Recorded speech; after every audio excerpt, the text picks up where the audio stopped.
Good evening to all of you. अब आवाज़ आ रही होगी। And welcome to KGS IS platform. हाँ, अब वॉइस टेक्निकल इशू हो जाता है कई बार।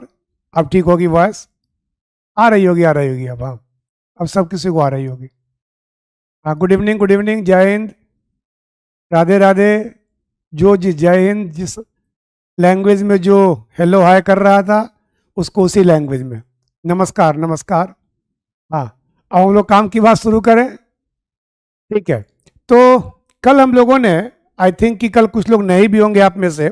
जो लोग नहीं होंगे वो कल वाला लेक्चर देख चुके होंगे या देख लेना चाहिए उनको, कि कल हमने बहुत सारी बातें की थी, सिलेबस के बारे में बातें की थी, इस पेपर को लाने के पीछे कारण क्या था, इस पेपर से क्या एक्सपेक्टेशन है आप लोगों से, इस पेपर में क्या करना है, वो तो आगे बात करेंगे हम लोग।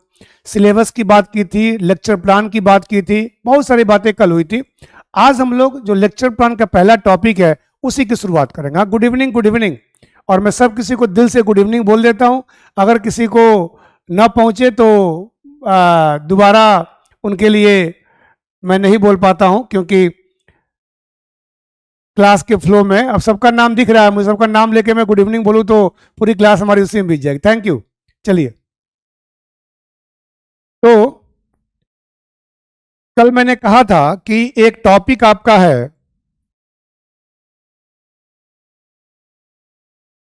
नीति शास्त्र एक परिचय। जहां जहां मुझे डिक्टेशन करना होगा बता दूंगा, आप लोगों को नोट करते रहेंगे। आई होप कि सब लोग नोटबुक लेकर के बैठे हैं। ठीक है, तो जैसा कि हमने कल कहा था कि ये जो टॉपिक है वो आपके सिलेबस में मेंशन नहीं किया गया है। पर्टिकुलरली आपके सिलेबस में 4 मेन यूनिट हैं और एक यूनिट आपका केस स्टडी वाला है। तो ये टॉपिक मेंशन नहीं, लेकिन कई हाँ, सब किसी को हाँ गुड इवनिंग है बोल दिया यार, सब किसी को गुड इवनिंग है। तो ये मैंने कहा था कि ये टॉपिक वैसे मेंशन नहीं, लेकिन सभी टॉपिकों का हाँ सबको नोट्स बनाना है। नहीं, पीडीएफ जो आवश्यकता होगी मैं दूंगा, डिक्टेशन करना है। वो मजा नहीं आता कि पीडीएफ आप कोई पढ़ते नहीं है, और अपना हैंड रिटेन नोट सबसे इंपॉर्टेंट होता है। ओरिएंटेशन क्लास हो गई ना कल, तो अब तो हाँ अच्छा, वो सब वो तो आप लोग आपस में बात कर रहे हैं। तो क्या है कि नोट्स बनाना है, डिक्टेशन में करूंगा, नोट्स बनाना है।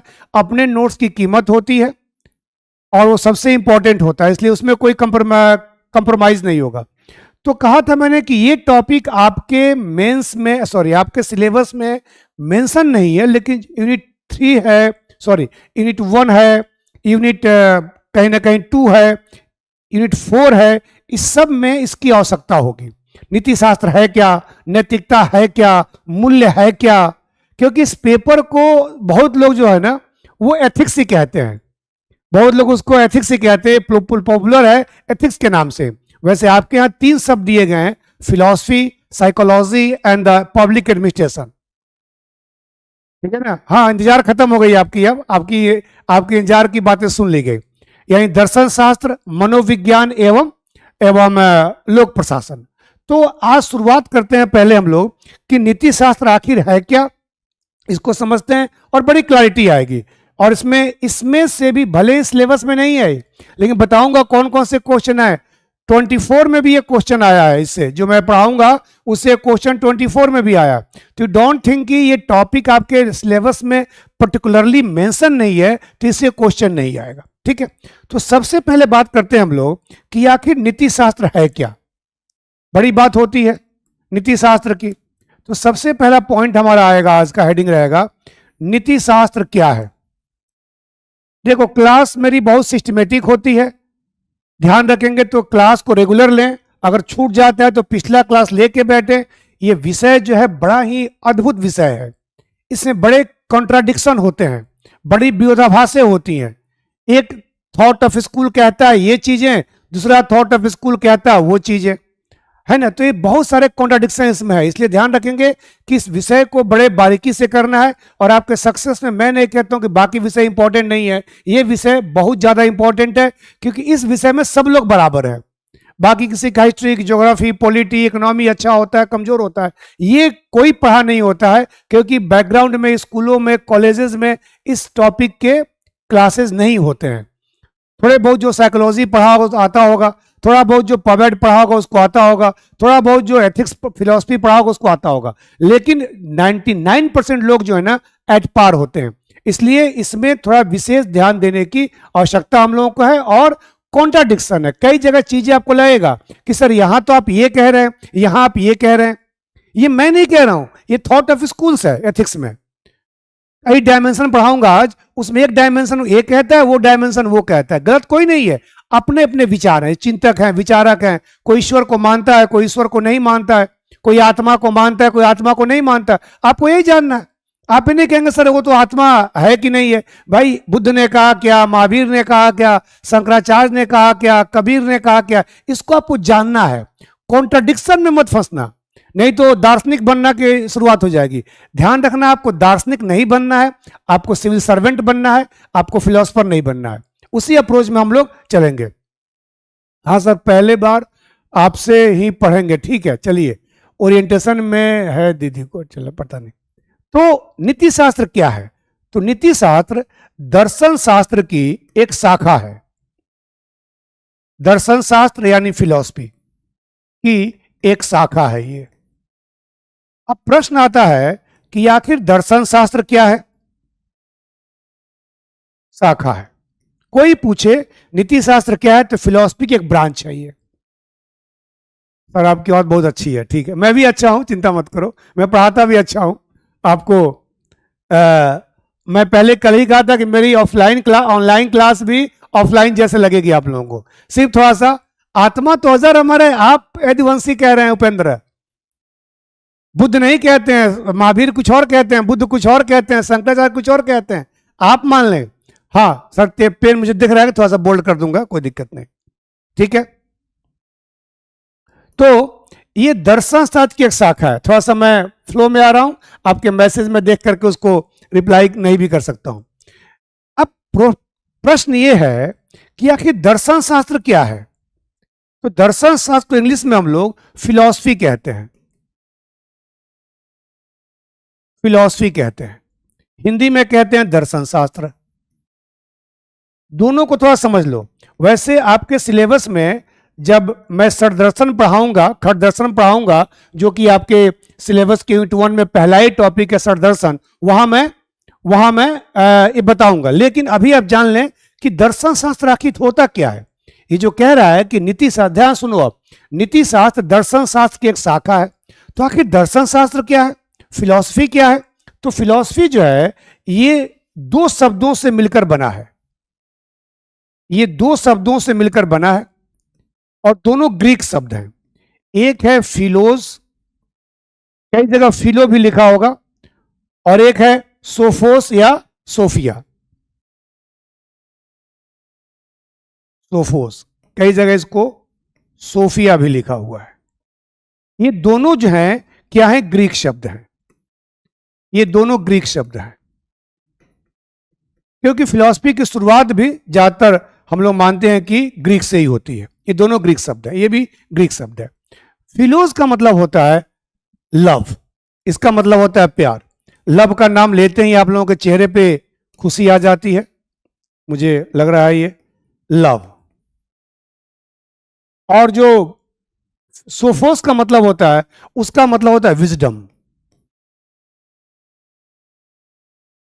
अब आप ध्यान रखें, आपके एग्जाम में ये सब भी पूछा गया है। कंसाइंस की उत्पत्ति कहां से होती है, एटीट्यूड की उत्पत्ति कहां से होती है, ये भी आपके 2 अंकों में क्वेश्चन पूछा गया है। यानी आपको ये भी जानना है कि फिलॉसफी जो है, दर्शन शास्त्र जो है, दर्शन शास्त्र जो है वो क्या है, एक ऐसा शब्द है जो कि 2 शब्दों से मिलकर बना है, फिलोस और सोफोस या सोफिया। इसको लव और विजडम कहते हैं। यानी ये एक सब्जेक्ट है जो वेस्टर्न दर्शन कहता है, वेस्टर्न पाश्चात्य दर्शन कहता है कि the study of idea and belief about the meaning of life. ये क्या है, ये आदमी के जीवन के अर्थ को बताता है, आदमी के जीवन का अर्थ क्या है, आदमी के जीवन का आइडिया क्या है, आदमी के जीवन का बिलीफ क्या है, ये इसको बताता है। ध्यान रखेंगे। तो पाश्चात्य जो दर्शन है वहां पे ग्रीक शब्द से आया है ये और ये, लेकिन इंडिया में फिलॉसफी को हम लोग हिंदी में दर्शन शास्त्र कहते हैं।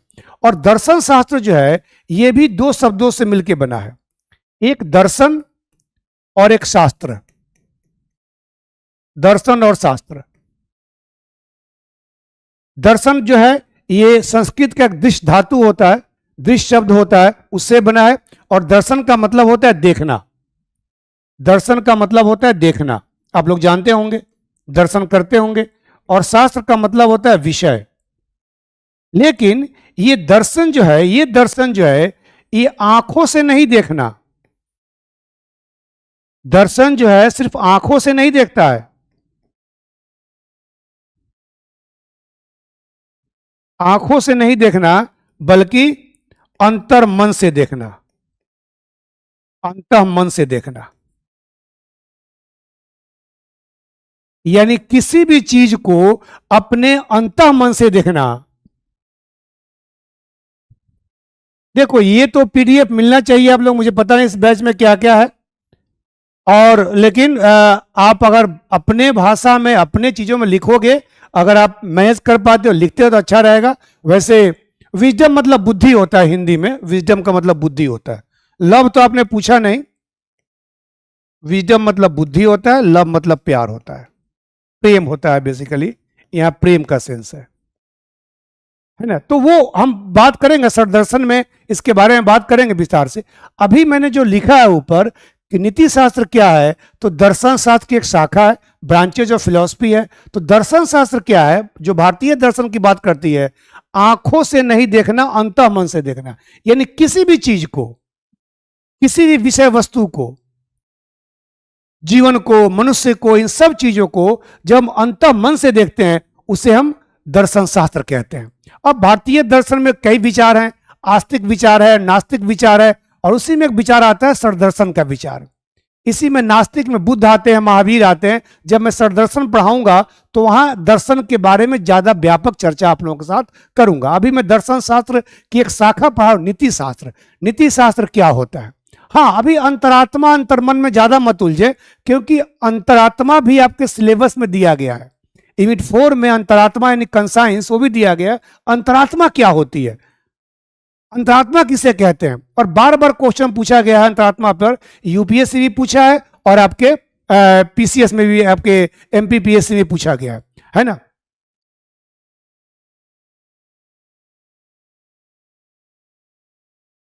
ठीक है।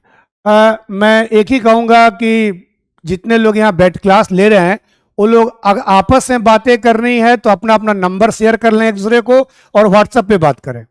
ये प्लेटफॉर्म पे मैं सुझाव देता हूं, अगर आपको अच्छी क्लास लेनी है मेरे से तो मैं ऑनलाइन क्लास में भी ऑफलाइन का एंटरटेन करता हूं, लेकिन आप आपस में बातें करेंगे तो मेरा डिस्ट्रैक्शन होगा, या तो मैं चैट बॉक्स बंद कर दूं तो मैं देखूं ना। तो आपस में बात ना करें, आपस में बात करने से क्या होगा कि टीचर जो है डिस्ट्रैक्ट होता है। विषय ऐसा है कि हाँ लिखते जाए तो बेहतर रहेगा। तो आप लोग आपस में बात, बहुत आवश्यक ना हो तो न करें, एक आध बातें कोई पढ़ाई की बातें करना हो तो कर लें, क्योंकि आप लोग आपस से बातें करेंगे डिस्ट्रैक्शन भी होगा, फिर बाद में कहेंगे सर आपने पढ़ाया कुछ समझ नहीं आया, है ना। तो मैं मेरे साथ जुड़ो ना, मैं ही, मेरी आवाज़ भी अच्छी है, मैं भी अच्छा हूँ, तो मेरे साथ जुड़ो, मेरे से ज़्यादा बातें करो, मेरे से क्वेश्चन पूछो पढ़ने के बाद, ठीक है। तो एक शब्द को मैंने 10 मिनट टाइम लगा इसमें, लेकिन दिमाग में आना चाहिए कि आपको जो है पूरा फिलॉसफी नहीं पढ़ना है, पूरा फिलॉसफी नहीं पढ़ना है। आपको पढ़ना है फिलॉसफी की एक शाखा, जिसे फिलॉसफी कई ब्रांचेज है, उसी में एक ब्रांच है नीति शास्त्र, एथिक्स, जिसको हम लोग को पढ़ना है। ठीक है। अब प्रश्न आता है कि आखिर एथिक्स क्या है। तो नीति शास्त्र जो है, जो क्या है लिखा हूं मैं पहले ही, नीति शास्त्र जो है वो एक शब्द है इंग्लिश का, एथिक्स। इसकी इंग्लिश होती है, सब लोग जानते हैं, एथिक्स। एथिक्स जो है एक शब्द है ईथोस। एथिक्स जो एक शब्द है ईथोस, ईथोस जो एक ग्रीक शब्द है, ग्रीक शब्द है, हिंदी में कहते हैं इसको ईथोस। इससे ही निकला एथिक्स। ठीक है। और एथिक्स जो है, ये जो ग्रीक शब्द है, इसका मतलब होता है आदत, आदत, आचरण, कहीं रीति रिवाज भी लिखा रहता है, रीति रिवाज आदि। यानी एथिक्स शब्द की उत्पत्ति जो है ग्रीक शब्द इथोस से होती है, और इथोस का मतलब होता है आपका आदत, आचरण, रीति रिवाज आदि।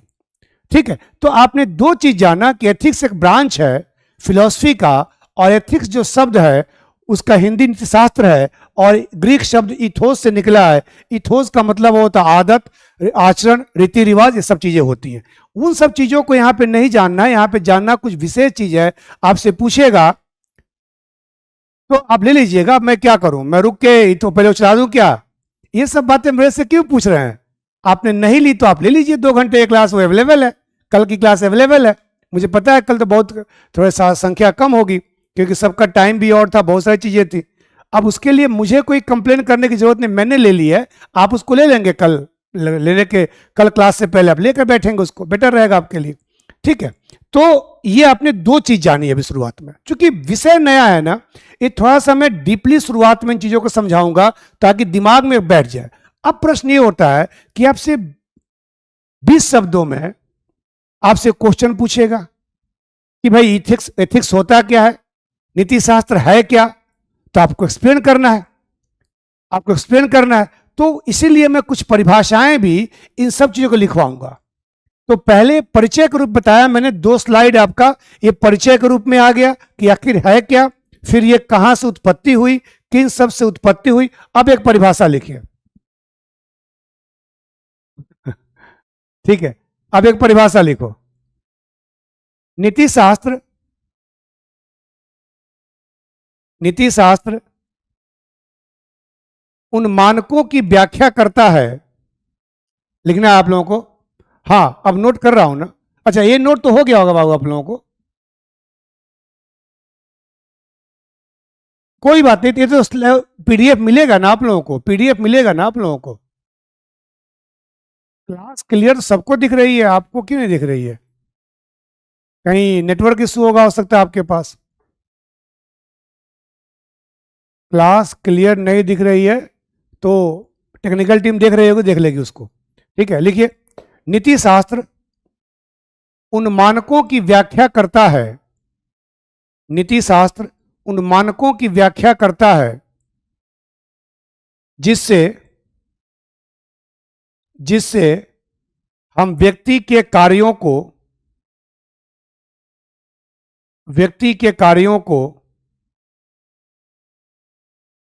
सही गलत, सही गलत, अच्छा बुरा, उचित अनुचित, उचित अनुचित आदि होने का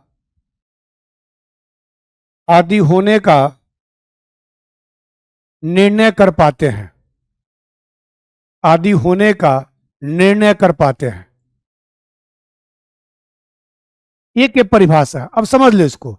नीति शास्त्र कोई पूछे क्या है, अभी क्लास ऑफ करोगे, पेरेंट्स पूछेंगे, भाई बहन पूछेंगे कि क्या पढ़ रहे थे, तो हम नीति शास्त्र पढ़ रहे थे, एथिक्स पढ़े। तो ये क्या होता है?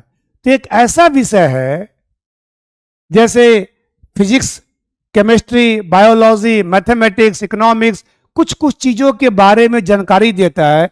उसी तरह एथिक्स जो है, नीति शास्त्र जो है, यह बताता है कि क्या सही है, क्या गलत है, क्या अच्छा है, क्या बुरा है, क्या उचित है, क्या अनुचित है, क्या हमें करना चाहिए, क्या हमें नहीं करना चाहिए। इसको जो बताता है उसे एथिक्स कहते हैं।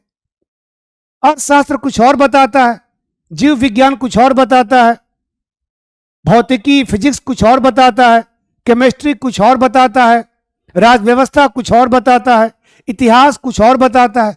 उसी प्रकार नीति शास्त्र जो विषय है ये बताता है कि क्या सही है, क्या गलत है, क्या अच्छा है, क्या बुरा है, क्या उचित है, क्या अनुचित है, क्या हमें करना चाहिए, क्या हमें नहीं करना चाहिए, उसे हम नीति शास्त्र कहते हैं। जो लोग थोड़ा सा स्पीड पकड़ लें, बार बार रिपीट नहीं हो सकता है तो, और मैं बहुत स्लो बोलता हूं, ऐसे ही क्लास में स्लो बोलता हूं, और जिनका छूट जाता है पॉज करके बाद में वहां जगह छोड़ दें, टाइम लिख लें और लिख लेंगे उसको। इसमें ज़्यादा, चूंकि क्लास की एक रूटीन होता है, टाइम होता है, तो बहुत ज़्यादा आप लोग थोड़ा क्लास में सिर्फ होगा कंसंट्रेशन के चलते। अगर कंसंट्रेट करेंगे तो सब चीज़ें बेहतर होगी, अगर कंसंट्रेट नहीं करेंगे तो फिर मतलब नहीं है। उससे अच्छा बाद में रिकॉर्डिंग देख लेना, ठीक है ना। तो मैं फास्ट नहीं हूं, स्लो भी नहीं हूं, मैं स्टैंडर्ड चलूंगा, ठीक है। चलिए अगला पॉइंट, यह उन मानकों, मानक मतलब स्टैंडर्ड, यह उन मानकों, जो शब्द थोड़ा दिक्कत होंगे लिख दूंगा बोर्ड पर, मैं स्टैंडर्ड कहते हैं इंग्लिश में इसको। यह उन मानकों, मूल्यों, दिशा निर्देशों आदि का अध्ययन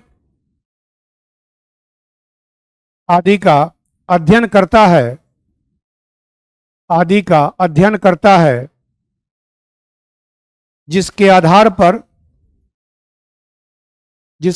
पर हम नैतिक जीवन व्यतीत करते हैं, जिसके आधार पर हम नैतिक जीवन व्यतीत करते हैं, जिसके आधार पर हम नैतिक जीवन व्यतीत करते हैं। मतलब नीति शास्त्र एक विषय है जो हमें नैतिकता सिखाती है। अर्थशास्त्र जो विषय है, हमें व्यवसाय करना, रोजगार के बारे में, गरीबी के बारे में, इन सब के बारे में बातें करते हैं। राज्य व्यवस्था में हम बातें करते हैं, राजनीति के बारे में, राष्ट्रपति, प्रधानमंत्री, फंडामेंटल राइट्स, फंडामेंटल ड्यूटी, सब बातें करते हैं। उसी प्रकार इसमें कोई पूछे क्या करते हैं, तो एक विषय है जो बताता है कि व्यक्ति का व्यवहार कैसा होना चाहिए। अगर मेरा व्यवहार आपको अच्छा नहीं लगे, मान लो ऐसी कोई बातें मैं करूं जो आपको अच्छा ना लगे, तो आप किस आधार पर कहेंगे सर आपका व्यवहार अच्छा नहीं है, सर आप बातें कैसे ऐसी कर रहे हैं, ये किस आधार पे करेंगे? इसकी ज्ञान आपको कहां से मिला? ये किसने बताया कि सर का व्यवहार अच्छा नहीं है? ये बताया नीति शास्त्र ने। कोई आदमी सड़क पे शराब पीता है, कोई बदतमीजी करता है, कोई गाली देता है, कोई कुछ करता है, अपशब्द बोलता है, हम किन आधार पे कहते हैं कि इसका आचरण जो है सही नहीं है? कोई चोरी करता है, कोई कालाबाजारी करता है, कोई मिलावट करता है ना, तो अपराध करता है, भ्रष्टाचार करता है, तो हम कैसे कहते हैं कि यह आचरण सही नहीं है? वो विषय है नीति शास्त्र। ये नीति शास्त्र ही बताता है कि हमारा आचरण कैसा होना चाहिए, हम किसी व्यक्ति का, मनुष्य का आचरण कैसा होना चाहिए, हमें कैसे व्यवहार करना चाहिए, ये सारी चीजें नीति शास्त्र में ही हो जाएगा, ठीक है। तो ये आपने नीति शास्त्र के बारे में थोड़ा जाना। आगे बढ़ते हैं। अब लिखिए नीति शास्त्र का सार, एक इंपॉर्टेंट टॉपिक है ये, अभी चलेगा, आज यही विषय चलेगा, नीति शास्त्र का सार, हेडिंग है ये। इसमें और क्लैरिटी आ जाएगी आपको कि आखिर है क्या। इंग्लिश में कहते हैं जिस्ट ऑफ एथिक्स। इसको समझ जाओगे तो समझो कि नीति शास्त्र आधा समझ गए आप। जिस्ट ऑफ एथिक्स, ठीक है ना, क्या है ये? इसमें 3-4 चीजें जाननी है, बड़ी इंटरेस्टिंग चीजें हैं। सबसे पहला हेडिंग लिखो एक इसमें, यह एक मानकीय विज्ञान है। विज्ञान कई प्रकार के होते हैं, उसी में एक विज्ञान होता है मानकीय विज्ञान। मानकीय विज्ञान को इंग्लिश में कहते हैं नॉर्मेटिव साइंस। नॉर्मेटिव साइंस, यह एक मानकीय विज्ञान है। नीति शास्त्र क्या है? एक मानकीय विज्ञान है। देखो, 2 विज्ञान होते हैं। विज्ञान की अगर बात मैं करूं यहां पर, समझते रहो, कई विज्ञान होते हैं, मैं जो मुझे आवश्यकता है वही समझा रहा हूं। विज्ञान की बात करूं, 2 होते हैं। एक को कहते हैं भौतिक विज्ञान, वैसे रसायन को भी विज्ञान कहते हैं, जीव विज्ञान भी होता है, लेकिन यहां पर हम बात कर रहे हैं 2 विज्ञान है, एक भौतिक विज्ञान और एक मानकीय विज्ञान। एक फिजिकल साइंस फिजिक्स और एक आपका मानकीय नॉर्मेटिव। भौतिक विज्ञान क्या कहता है कि कोई चीज के बारे में कि यह क्या है, यह पेन है, यह बोर्ड है, यह स्पेक्स है, यह माइक है, यह क्या है। भौतिक विज्ञान बताता है क्या है, जबकि मानकीय विज्ञान कहता है क्या होना चाहिए, क्या है भी और साथ साथ क्या होना चाहिए।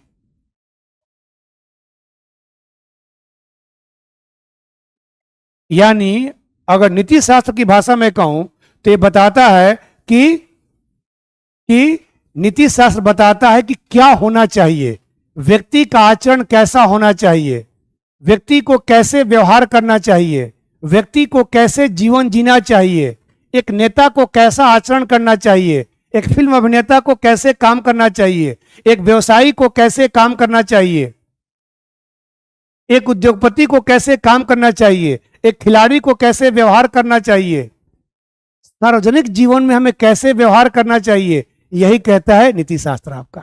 एक मानकीय विज्ञान है जो बताता है, जो सिर्फ ये नहीं कहते क्या है, ये गलत है, ये सही है, ये झूठ है, ये सत्य है, सिर्फ इतना ही नहीं कहता है, ये कहता है कैसा होना चाहिए। गलत है तो सही क्या है, झूठ है तो सच क्या है, इसकी बात भी नीति शास्त्र ही बताता है। और एक ऐसा विषय है जो बताता है कि व्यक्ति को कैसा व्यवहार करना चाहिए, व्यक्ति को कैसा आचरण करना चाहिए, व्यक्ति को कैसे काम करना चाहिए। और खासकर जो लोक सेवा में आप जा रहे हैं, सिविल सेवा में आप जा रहे हैं, तो आपको सिखाया जा रहा है कि आपका सार्वजनिक जीवन में आपका व्यवहार कैसा होना चाहिए, आपका आचरण कैसा होना चाहिए। अभी तो हम लोग आधा घंटे पढ़े हैं, अभी तो बड़ी लंबी बातें होंगी। जब हम 30-40 घंटे पढ़ेंगे तो बहुत सारी चीजें आपके दिमाग में समझ में आ जाएगी। लिखिए इसी के अंदर, ये हेडिंग हो गया, यह एक मानकीय विज्ञान है, ये नीति शास्त्र का एक सार है। इसके अंदर लिखिए यह भौतिक विज्ञान की तरह सब पढ़ लेंगे, आज ही सब पढ़ लोगे, सत्य असत्य सब लिखवाता हूं मैं। अभी आप कुछ मत पूछो मेरे से, सब पढ़ना है। सत्य क्या है, असत्य क्या है, बहुत सारी बातें बताऊंगा। आधे घंटे में सत्य असत्य समझ गए, अंतरात्मा समझ जाओगे, तब तो कुछ नहीं समझोगे। इसलिए अभी इस पर समय दो।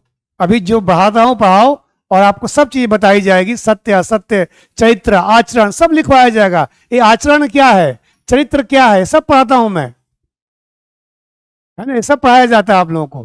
ठीक है, लिखिए यह भौतिक विज्ञान की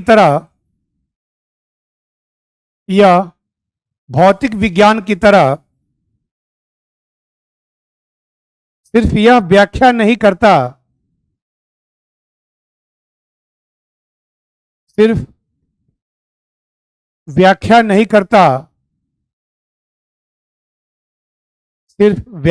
करता कि यह क्या है, मतलब कोई चीज, कि यह ऐसे लिखना कि यह क्या है, सिर्फ व्याख्या नहीं करता कि यह क्या है, ऐसे लिखना इन्वर्टेड कॉमा में, सिर्फ व्याख्या नहीं करता कि यह क्या है, बल्कि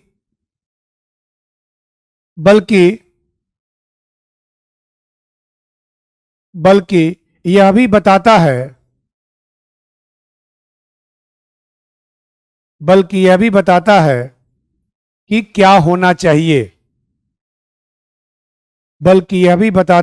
कि क्या होना चाहिए,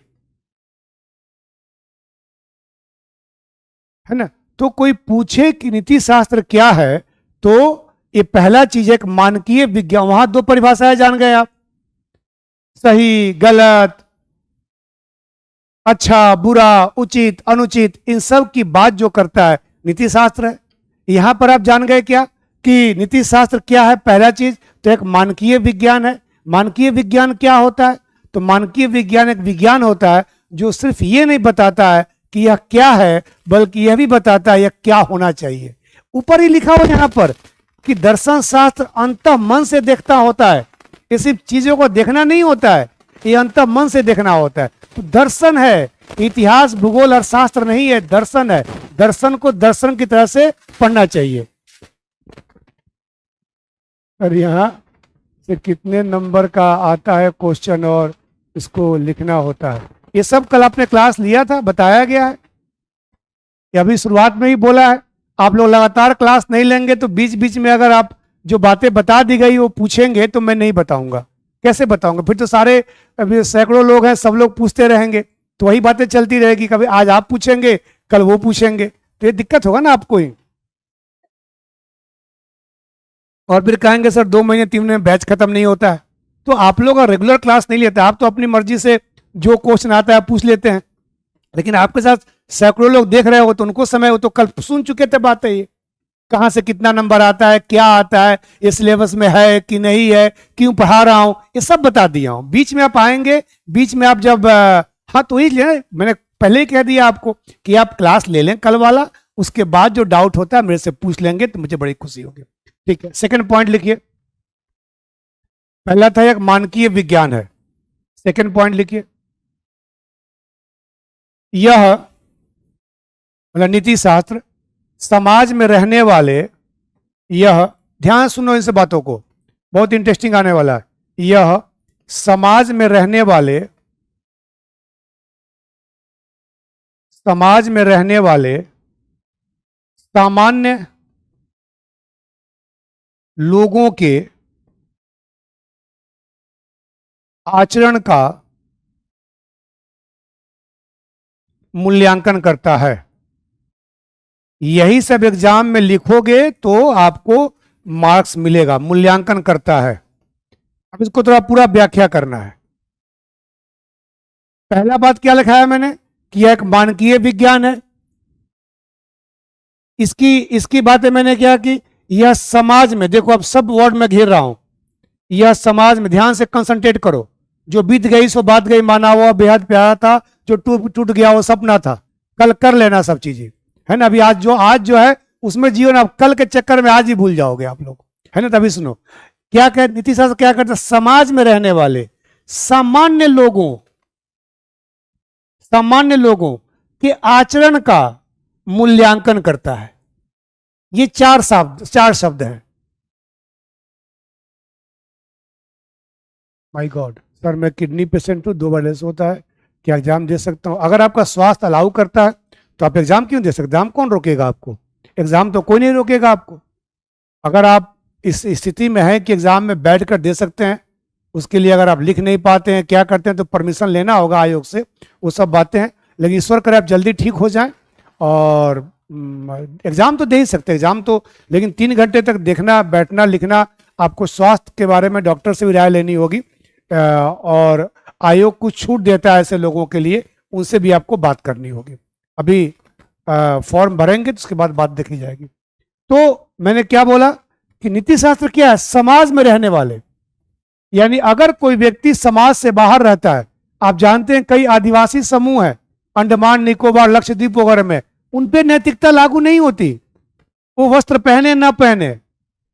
अगर कोई व्यक्ति यहाँ पे समाज में, शहर में, मार्केट में अगर बिना वस्त्र के पहुंच जाए मार्केट में, उसको पुलिस पकड़ लेगी, क्योंकि उसका आचरण सही नहीं है। उस पर कानून भी लागू होता है, नैतिकता भी लागू होती है। हम सब पढ़ोगे कानून, नैतिकता, अगर थोड़ा सा कंसंट्रेट हो, क्लास सुनोगे तो सब कुछ समझ में आएगा और मैं ज्यादा आपको बेहतर तरीके चीजों को समझा पाऊंगा। तो मैंने कहा कि शहर में कोई व्यक्ति अगर बिना वस्त्र के घूम रहा है तो उस पर गैर कानूनी भी है और अनैतिक भी है। लेकिन आदिवासी कोई जो जंगलों में रहता है, अगर वो नंगे घूम रहा है, उस पर कोई नैतिकता लागू नहीं होती, उस पर कोई कानून लागू नहीं होता। यह नीति शास्त्र सिर्फ समाज में रहने वाले लोगों पे लागू होता है, पहली बात। दूसरी बात क्या कहा मैंने, सामान्य लोगों पर। नीति शास्त्र पागलों पे लागू नहीं होता, मानसिक विक्षिप्त पे लागू नहीं होता। नीति शास्त्र लागू होता है किस पर, सामान्य लोगों पर। समाज में भी कुछ असामान्य लोगों, देखते हो, पागलों को, विक्षिप्त मानसिक स्थिति वाले लोगों को सरकार और पुलिस और कोर्ट भी कई प्रकार के छूट देती है। अगर किसी मानसिक विक्षिप्त से कोई अपराध हो भी गया है तो पहले कोर्ट क्या कहेगी, उसका इलाज कराओ, उसको मनोचिकित्सालय में भेजो, उसकी स्थिति ठीक होगी तभी जाके उस पर दंड होगा।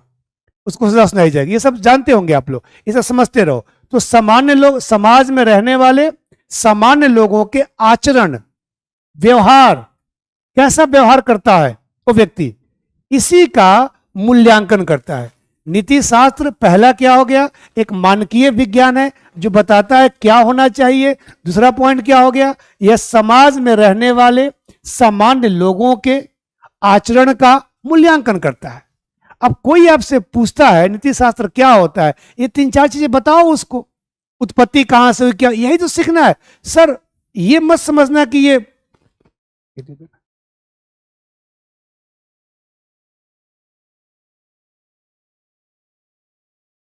ये मत समझना कि ये क्या हो रहा है। बहुत लोग आप में समझ, क्या हो रहा है, ये क्या मानकीय विज्ञान है, ये क्या इथोस है, ये क्या सामान्य लोग हैं। अब अखबार अंजलि पढ़ा करो ना। उस अंडमान निकोबार में अमेरिकन टूरिस्ट को आदिवासियों ने मार दिया था, लेकिन उस पर कोई कार्रवाई नहीं। कैसे पकड़ नहीं पाओगे ना, सरकार भी उनसे दूर रहती। सब चीज व्यवहारिक चीजें हैं यार।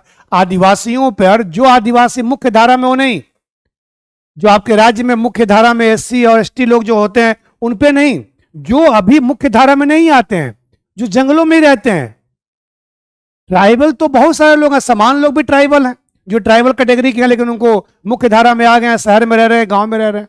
वो ट्राइबल नहीं, वो ट्राइब्स जो गांव में जंगलों में रहते हैं, जो अभी बाजार में आते ही नहीं है, जो अभी मुख्य धारा में आते ही नहीं है, स्कूल जाते हैं, अस्पताल जाते नहीं है, उनको कोई मतलब नहीं है, हमें उनकी बात हो रही है। ठीक है, तो ये क्या है कि करता है। तो ये सब पॉइंट जानते रहो। पागल लोगों को तो इतने बहुत सारी चीजें से काटते रहते हो। ठीक है, अगला थर्ड पॉइंट लिखो। इसका थर्ड पॉइंट, ये पहला पॉइंट है, दूसरा पॉइंट हो गया, थर्ड पॉइंट। थर्ड पॉइंट क्या कहता है,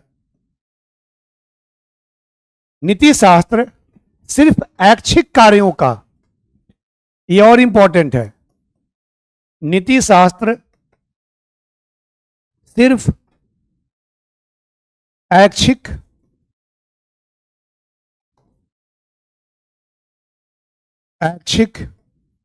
कार्यों या आचरण का मूल्यांकन करता है, या आचरण का मूल्यांकन करता है। समझ रहे? ऊपर लिखा है मैंने क्या, समाज में रहने वाले सामान्य लोगों का, यहां पे क्या लिख रहा हूं मैं, सिर्फ ऐच्छिक कार्यों का या आचरण का मूल्यांकन करता है।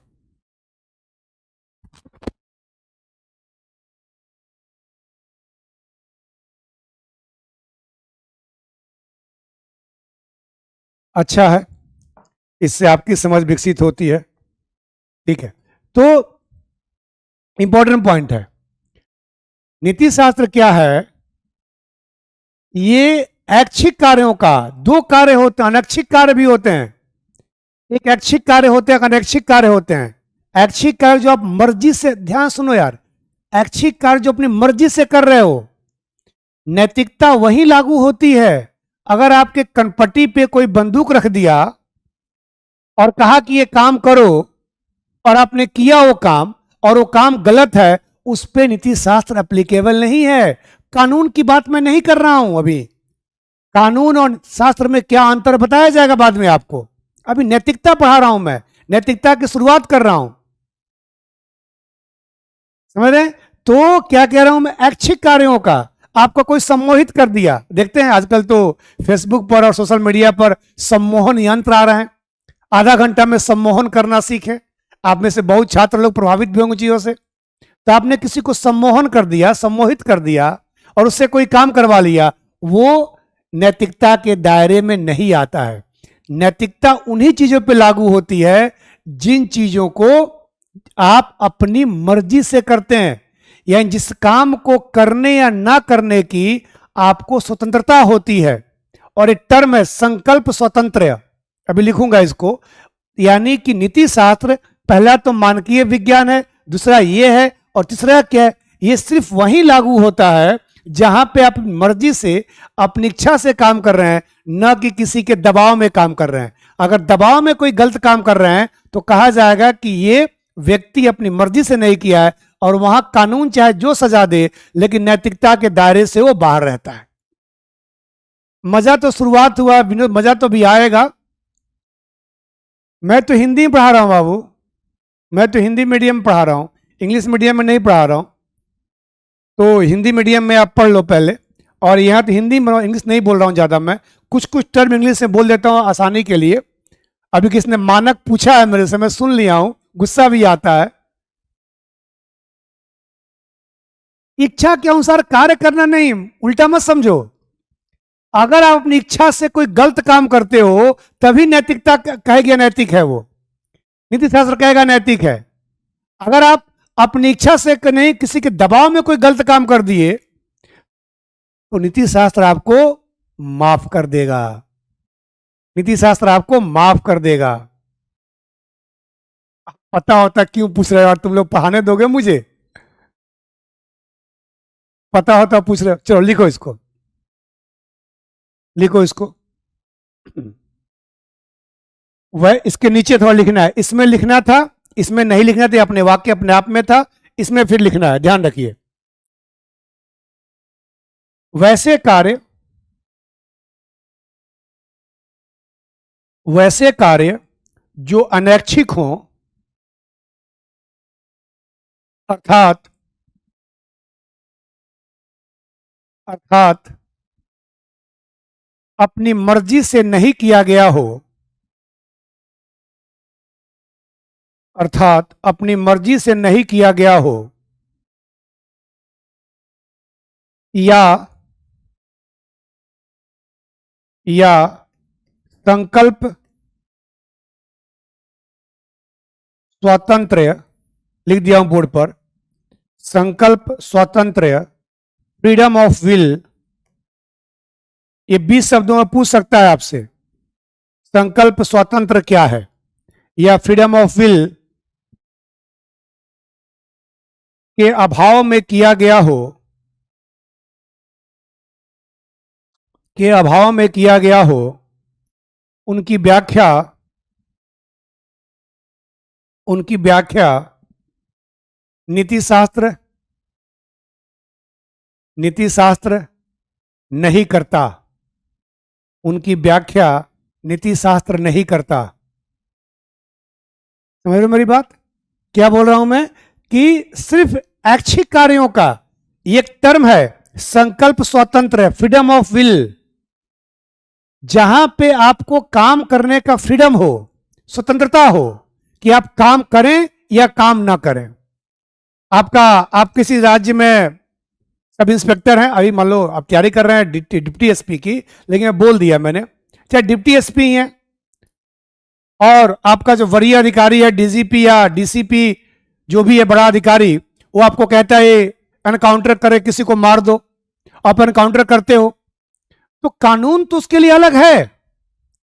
लेकिन नीति शास्त्र क्या कहेगा कि आप यहां पर अपने मर्जी से काम नहीं किए, अपने डीजीपी, अपने डीसीपी, अपने वरीय अधिकारी के दबाव में आके काम किए। उसने कहा कि काम कौन नहीं तो आपको सस्पेंड कर दूंगा, आपको ही जेल में भेज दूंगा। आपने देखा है जॉली LLB 2, उसमें कहानियां सब है। छोटा सा कांस्टेबल है जो उसके दबाव में काम नहीं करता है, जेल जाता है वो। तो कहने का सेंस है संकल्प स्वतंत्र का मतलब होता है कि जब व्यक्ति को काम करने की स्वतंत्रता हो या न हो।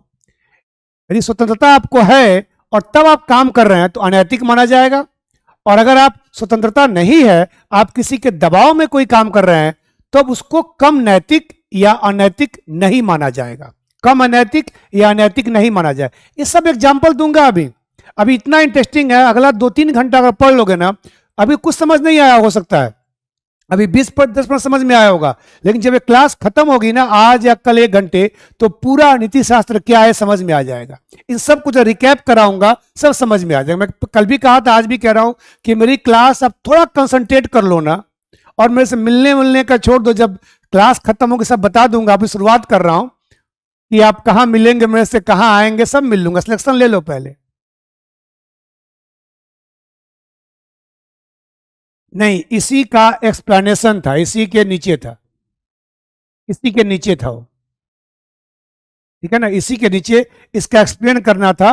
मैंने बोला कि इनमें एक्सप्लेनेशन था, इनमें नहीं था, इनमें सब बोलता हूं मैं, आप कंसंट्रेट नहीं करते हो। ऑनलाइन में तो यही है, घर में बैठे हो कुछ और देख रहे हो, वहां पे ध्यान है, तब तक मेरी बातें निकल गया, है ना। इसलिए तब इसी का पहला पॉइंट लिखवाया मैंने, और इसी में एक और पॉइंट लिखना है।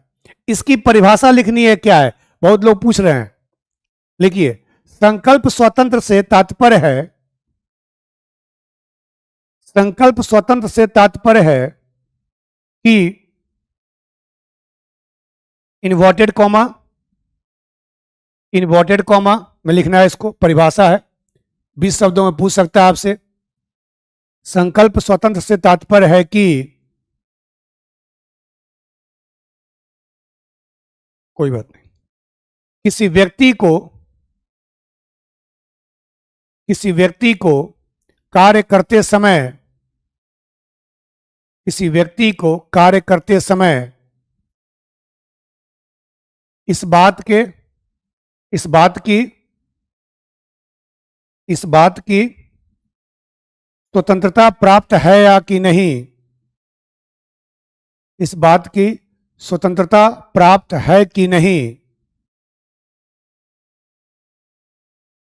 स्वतंत्रता प्राप्त है कि नहीं, कि वह, कंटिन्यू, कि वह उसे करने या न करने का, कि वह उसे करने या न करने का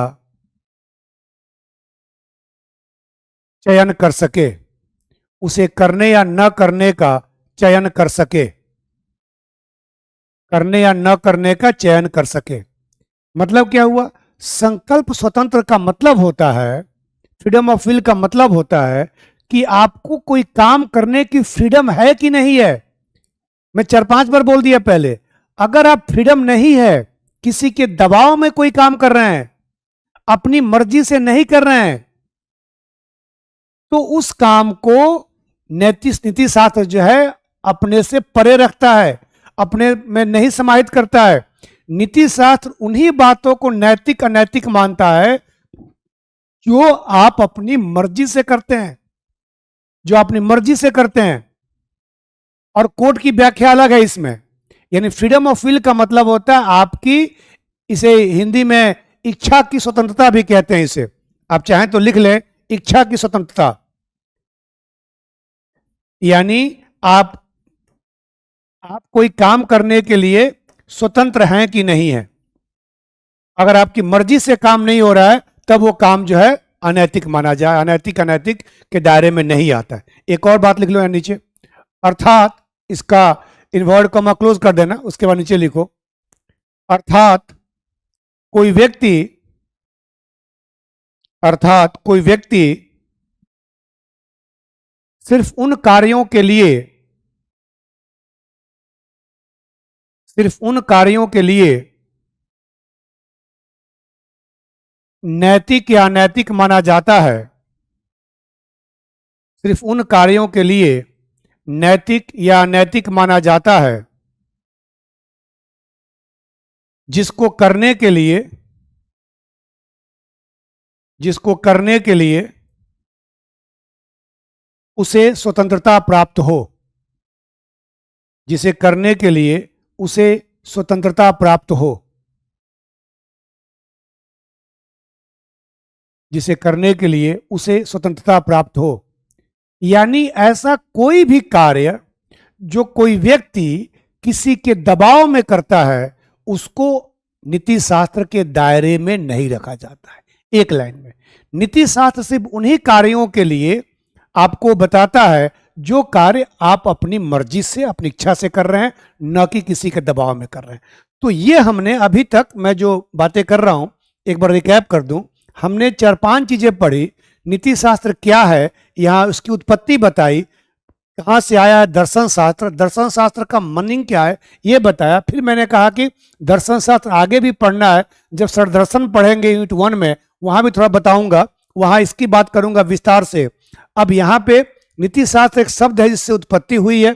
फिर हमने पढ़ा नीति शास्त्र का सार क्या है, यह एक मानकीय विज्ञान है, यह समाज में रहने वाले सामान्य लोगों के आचरण का मूल्यांकन करता है और अगली परिभाषा बताई मैंने, ये अगला टर्म बताया, नीति शास्त्र सिर्फ ऐच्छिक कार्यों या आचरण का मूल्यांकन करता है, ये अनैच्छिक कार्यों का या जो दबाव में काम किया गया है उसका मूल्यांकन ये नहीं करता है। ठीक है, तो ये दिमाग में बातें आपकी बैठ जानी चाहिए। नीति शास्त्र का सार यही है। ये तीन जो परिभाषा है, अब तीन जो वाक्य हैं, तीन जो विशेषता कह सकते हैं, ये अरे ये तो परिभाषा बता दिया यार, संकल्प स्वतंत्रता की परिभाषा बताया था, कहता है कि इन्वर्ट कमा लगाओ फिर वहां खत्म करो, ये सब तो मैं बोलता हूं, आप लोग सुनते नहीं हो। यानी कि पिछली क्लासेस में कंसंट्रेशन से क्लास नहीं लिया गया है। अगर कंसंट्रेशन से क्लास लिया गया होता पिछली क्लासेस में, इस क्लास में कंसंट्रेट होते आप लोग। ऑनलाइन क्लास की सबसे बड़ी समस्या यही है कि छात्र उतना कंसंट्रेट नहीं हो पाते हैं। घर खुला होता है, खाना बन रहा होता है, टीवी चल रहा होता है, कई लोग रास्ते में गाड़ी में बैठे होंगे, क्लास ले रहे होंगे, इसीलिए कंसंट्रेशन नहीं बनता है। ऑफलाइन में यही फायदा होता है कि आप वहां बिल्कुल कंसंट्रेट होके टीचर के सामने बैठते। अगर ऑनलाइन में उतना कंसंट्रेट होकर बैठे ना, तो घर बैठे अब ज्यादा सीखेंगे, चीजों को ज्यादा सीखेंगे। नहीं, किसी एक पर्टिकुलर को नहीं मैं बोल रहा हूं, मैं सबको जनरलाइज कर रहा हूं कि आप बैच में बीच में होंगे, कई टॉपिक हुए कई टॉपिक नहीं हुए, कंसंट्रेशन लैक होगा तो आपको समझ में कम आएगा। ठीक है, तो ये थोड़ा ध्यान दें आप लोग। अब बात करते हैं, अभी मैंने कहा आप लोगों को बार बार कि कुछ ऐसे कार्य हैं जहां पे नीति शास्त्र अप्लाई नहीं होता है। नैतिकता कुछ ऐसी होती है जो कहीं लागू नहीं होती है, उसे कहते हैं नीति शून्य कर्म। हेडिंग लिखिए एक चीज यहां पर, नीति शून्य कर्म, या इसको निर्नैतिक कर्म भी कहते हैं। निर्नैतिक कर्म मतलब क्या हुआ? वैसे काम जहां पे नीति शास्त्र या नैतिकता अप्लाई नहीं होती, जो काम न तो नैतिक है और न ही अनैतिक, नैतिकता अनैतिकता के दायरे से बाहर काम है। ठीक है, लिखिए इसको, नीचे लिखिए, इसके नीचे लिखिए, वैसे कर्म जो न तो नैतिक हो और न ही अनैतिक।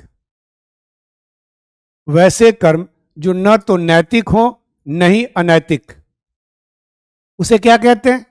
आपसे पूछेगा 20 शब्दों में निर्नैतिक कर्म क्या है, 20 शब्दों में। वैसे कर्म जो न तो नैतिक हैं और न अनैतिक, इसके दायरे से बाहर होते हैं। जैसे, अब जैसे देखिए लिखिए पॉइंट में, जैसे छोटे बच्चे ब्रैकेट में 7 वर्ष से कम, 7 वर्ष से कम के द्वारा किए कार्य,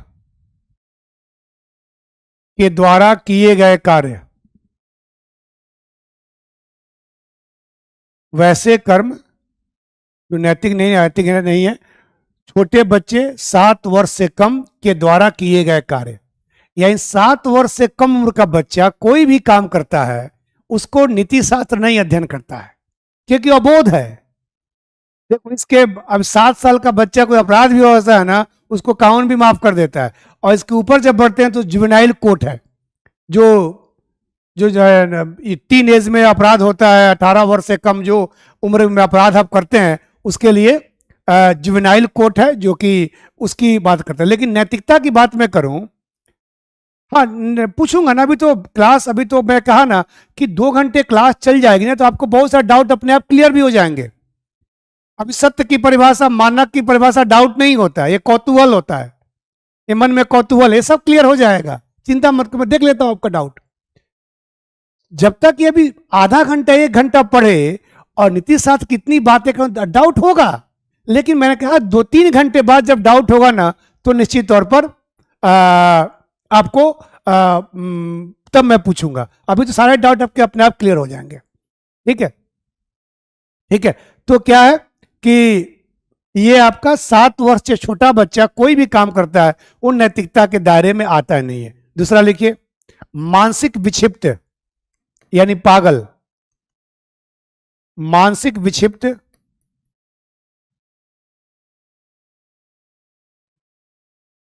द्वारा किए गए कार्य, मानसिक विक्षिप्त द्वारा किए गए कार्य। कोई पागल है, उसने कोई अपराध किया, उसने कुछ किया, अपराध का कानून सजा देगा उसको, उसको ठीक करने के बाद, लेकिन उसको हम इसके दायरे में नहीं लाते हैं, नीति शास्त्र के दायरे में नहीं आता। अगला, दबाव या बाध्यता में किया गया कार्य। मैंने शुरुआत में बताया कि आपकी कनपट्टी में बंदूक कोई रख दे और आपसे चेक साइन करा ले 1 लाख रुपए का, और वो चेक ले जाकर पैसा निकाल ले, तो आप उसके अगेंस्ट में वो गैरकानूनी भी है और अनैतिक भी है, क्योंकि वो आपने मर्जी से चेक साइन नहीं किया, किसी के दबाव में साइन किया है। आपसे कनपट्टी पे बंदूक रख दे और कहे कि उसको गाली दो, उसको मारो, तो आपको संकल्प स्वतंत्र नहीं है, आपको फ्रीडम ऑफ विल नहीं है, आप अपनी मर्जी से वो काम नहीं कर रहे हैं, आप किसी के दबाव में काम कर रहे हैं। नीति शास्त्र कहता है कि यह काम जो है न तो नैतिक माना जाएगा और न अनैतिक माना जाएगा, क्योंकि आपने किसी के चलते ये काम किया। अगला पॉइंट, अर्धचेतन यानी बेहोशी। अर्धचेतन जानते हैं ना, अर्धचेतन, चेतना मतलब होश, होशो आवास। अर्धचेतन या अवचेतन, बेहोशी है ना, आप बेहोश हैं, आप मदहोश हैं, आप सम्मोहन की स्थिति में हैं, सम्मोहन आदि की स्थिति में किया गया कार्य। अर्धचेतन, अवचेतन, सम्मोहन आदि की स्थिति में किए गए कार्य, यानी आपको नशा खिलाकर कोई बेहोश करके कोई काम करा लिया, सम्मोहन होता है हिप्नोटिज्म, हिप्नोटाइज कर दिया, आपको कोई काम करा लिया, हिप्नोटाइज करने के बाद आपने सारा पैसा वैसा दे दिया उसको, तो वो गैर कानूनी भी है और अनैतिक भी है। यानी कोई भी ऐसा कार्य जो आपके साथ ऐसा कार्य हो, और चेतन की अवस्था में करें और चेतन की अवस्था में करें, सम्मोहन की अवस्था में करें, वो सारे कार्य जो है नीति शास्त्र के दायरे से बाहर आते हैं। नीति शास्त्र उनको नहीं अध्ययन करता है, न तो नैतिक माना जाएगा और न ही अनैतिक माना जाएगा। तो हमने ये भी क्लैरिटी लिया कि आखिर नीति शास्त्र क्या सभी चीजों का अध्ययन करता है? तो नहीं, नीति शास्त्र कुछ ऐसी चीजों का अध्ययन नहीं करता है, ये दायरे के बाहर आते हैं। यह नीति शास्त्र समाज में रहने वाले सामान्य लोगों के ऐच्छिक कर्मों के मूल्यांकन करता है, ऐच्छिक आचरण का मूल्यांकन करता है। जो काम, जो आचरण आपने अपनी मर्जी से किया है, जिसको करने की स्वतंत्रता आपको थी कि आप उस काम को करें और चाहे उस काम को न करें, वही काम नीति शास्त्र के दायरे में आता है। इससे बाहर के कार्य नीति शास्त्र के दायरे में नहीं आते हैं।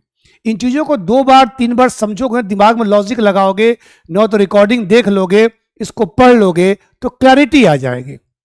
ठीक है, हाँ। अब आपकी मम्मी की चिंता मुझे नहीं है ना, क्योंकि एग्जाम में पूछेगा नहीं मम्मी द्वारा कराया गया कार्य, इसलिए मैं इसकी बातें नहीं करूंगा यहां पर।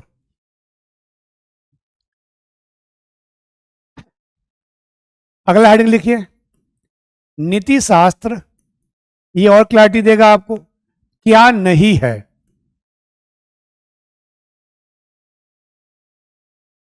नीति शास्त्र क्या नहीं है,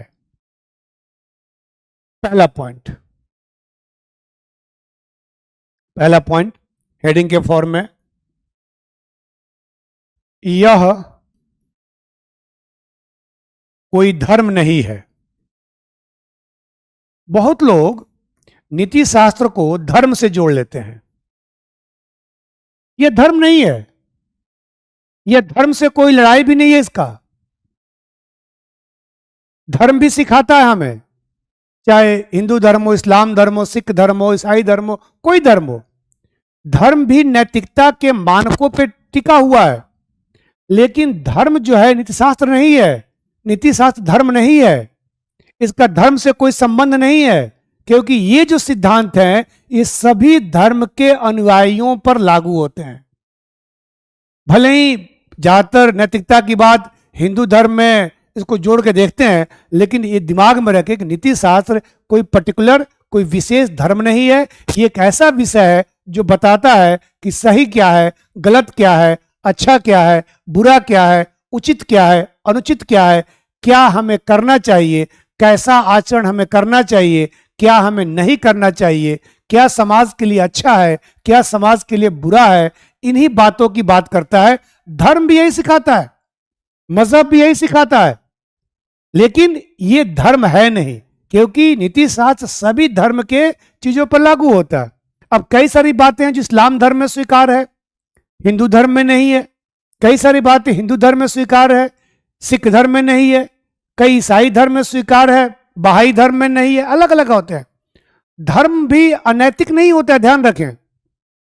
धर्म नीति शास्त्र के सिद्धांतों के विपरीत नहीं होता है, लेकिन नीति शास्त्र को धर्म मान लेना ये अनुचित है। नीति शास्त्र का धर्म से न कोई दोस्ती है और न दुश्मनी है, बल्कि एक ऐसा विषय है, एक ऐसी दर्शन शास्त्र की शाखा है जो सभी लोगों, सभी धार्मिक अनुयायियों पर यह एप्लीकेबल होता है, वो सबको काम करता है।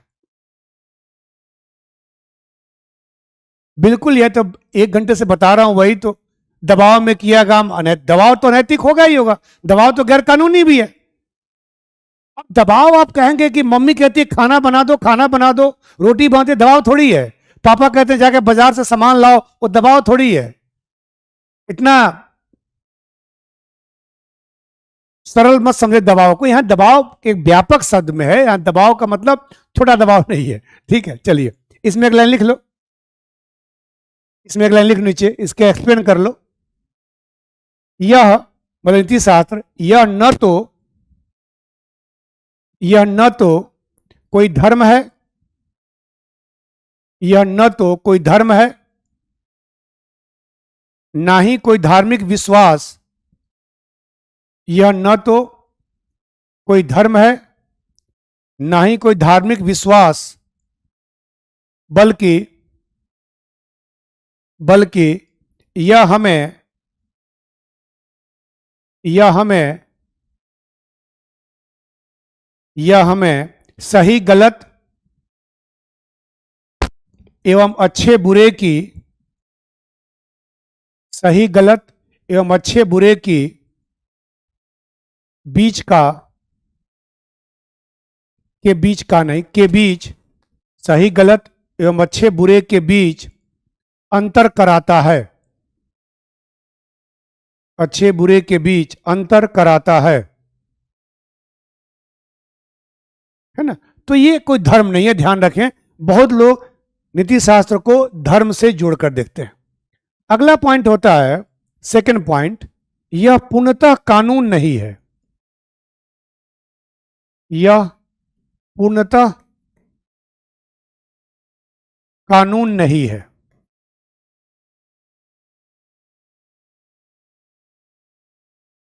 यह पूर्णतः कानून नहीं है। नीति शास्त्र कोई कानून नहीं है, लेकिन ध्यान रखना, कानून की उत्पत्ति भी नीति शास्त्र से ही कहीं ना कहीं हुई है।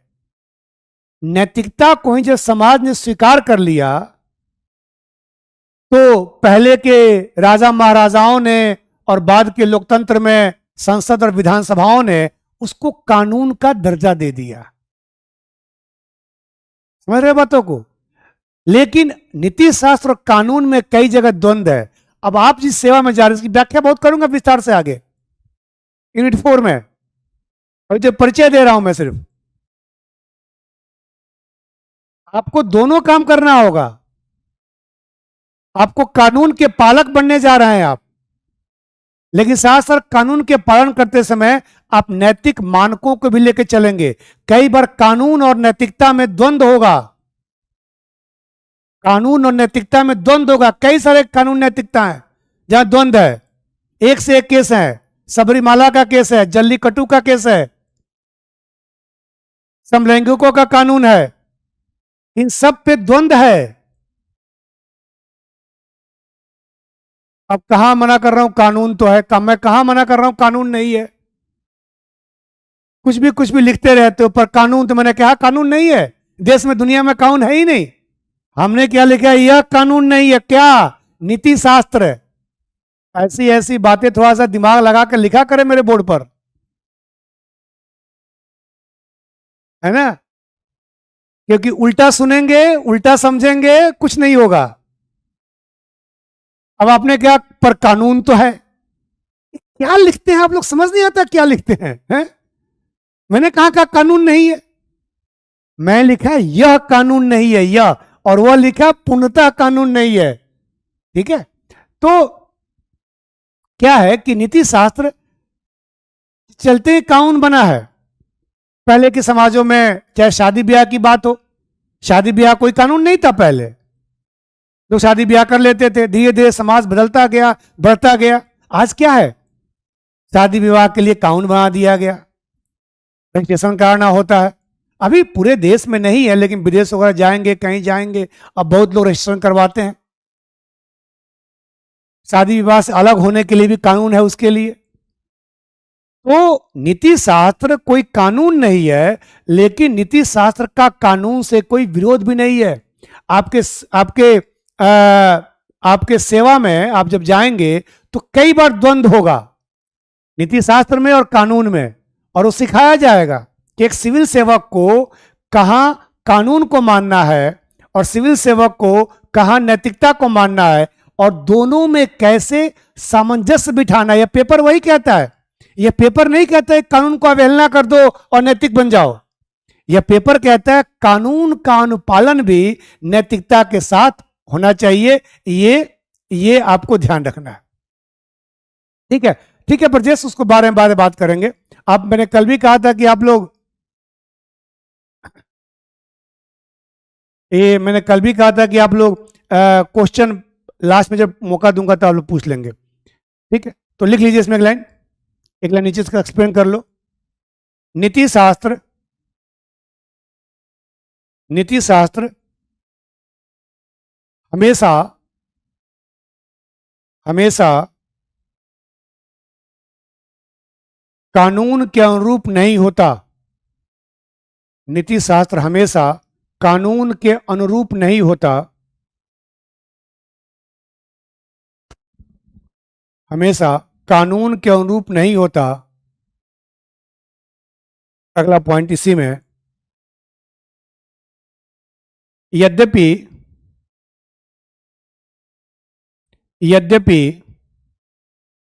अधिकांश कानून यद्यपि अधिकांश कानून नैतिक होते हैं, अधिकांश कानून नैतिक होते हैं एवं नैतिक मानकों के अनुरूप ही बनाए जाते हैं, एवं नैतिक मानकों के अनुरूप ही बनाए जाते हैं। कानूनों की उत्पत्ति जो होती है ना, वो नैतिकता से ही होती है। नैतिकता ही कालांतर में कानून बन जाते हैं। मैंने पहले ही कहा कि समाज में एक एक करके समाज का इवोल्यूशन हुआ है ना, समाज का विकास हुआ है ना। उसी तरह समाज में नैतिक मानकों को जब समाज ने स्वीकार कर लिया तो कानून बना दिया। कुछ कानून ऐसे भी हैं जो सामाजिक कानून है, जैसे खाप पंचायत के कानून है। एमपी में कई सारे स्थानीय कानून वहां की पंचायतें बनाती हैं।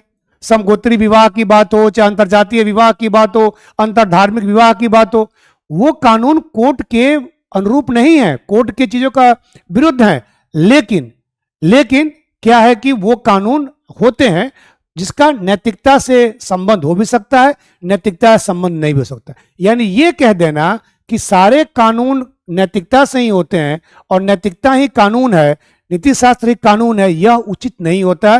तो मैंने दो बातें बताई कि यह कोई धर्म नहीं है, और दूसरा बातें बताई कि यह पूर्णतः कानून नहीं है, लेकिन कानून से कोई इसका द्वेष भी नहीं है, और कानूनों की उत्पत्ति भी नैतिकता के द्वारा ही, नीति शास्त्र के मानकों के द्वारा ही होता है। थर्ड पॉइंट, थर्ड पॉइंट, सदैव यह सदैव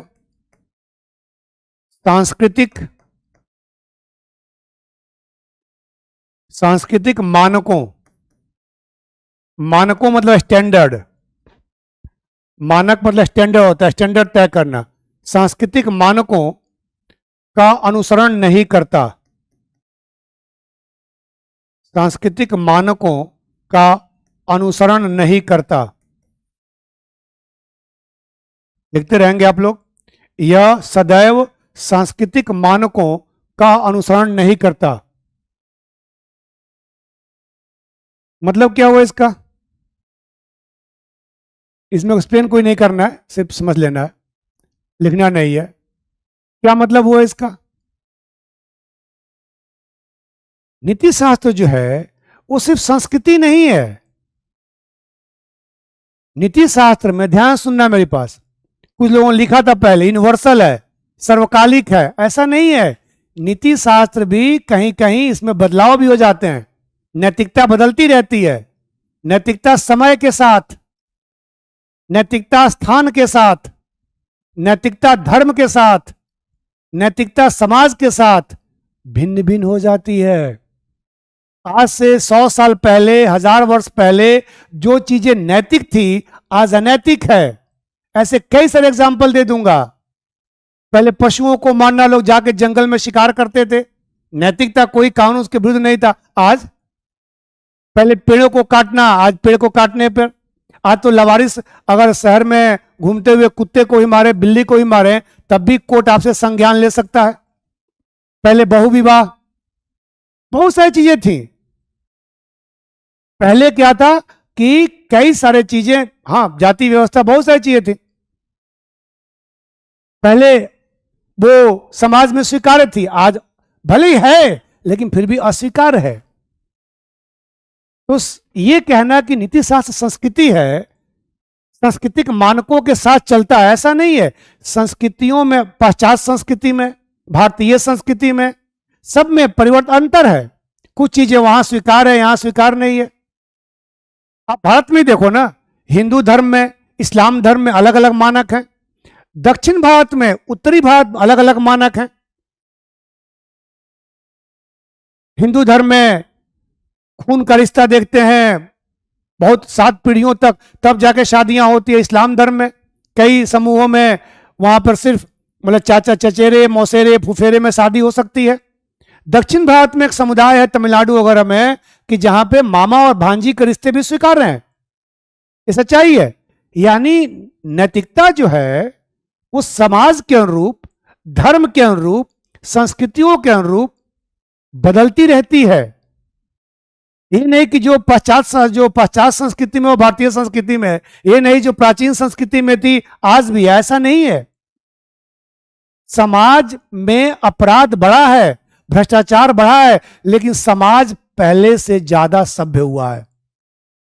पहले किसी को सजा देना, किसी को कुछ करना, पशु को मारना, चिड़िया को मारना, सब स्वीकार था। आज समाज में परिवर्तन हुआ है ना। तो ये चीजें आपके दिमाग में होना चाहिए। और मैं इसलिए कह रहा हूं, लेक्चर पे कंसंट्रेट करो, लिखने वाले तो बाद में बदल लोगे। नहीं, संस्कृति किसी को गलत मत कहो, संस्कृति गलत क्यों कहें हम? संस्कृतियां बदलती रहती हैं, गलत क्यों है? जो बहुत लोगों स्वीकार करें तो गलत कैसे मानेंगे? जो चीज एक संस्कृति, तो एक बहुत बड़ी सभ्यता और संस्कृति, ऐसे तो फिर आप प्राचीन संस्कृति को खराब मान लेंगे, पाश्चात्य को खराब मान लेंगे। कोई संस्कृति खराब नहीं होती है, कोई धर्म खराब नहीं होता, उसमें कुछ चीजें खराब होती है। किसी धर्म को, किसी समाज को, किसी संस्कृति को, किसी राष्ट्र को सीधे हम खराब मान लेते हैं, ये उचित नहीं होता है। हर संस्कृति में, हर समाज में, हर धर्म में, हर जाति में, हर जगह अच्छे और बुरे दोनों लोगों की उपस्थिति होती है।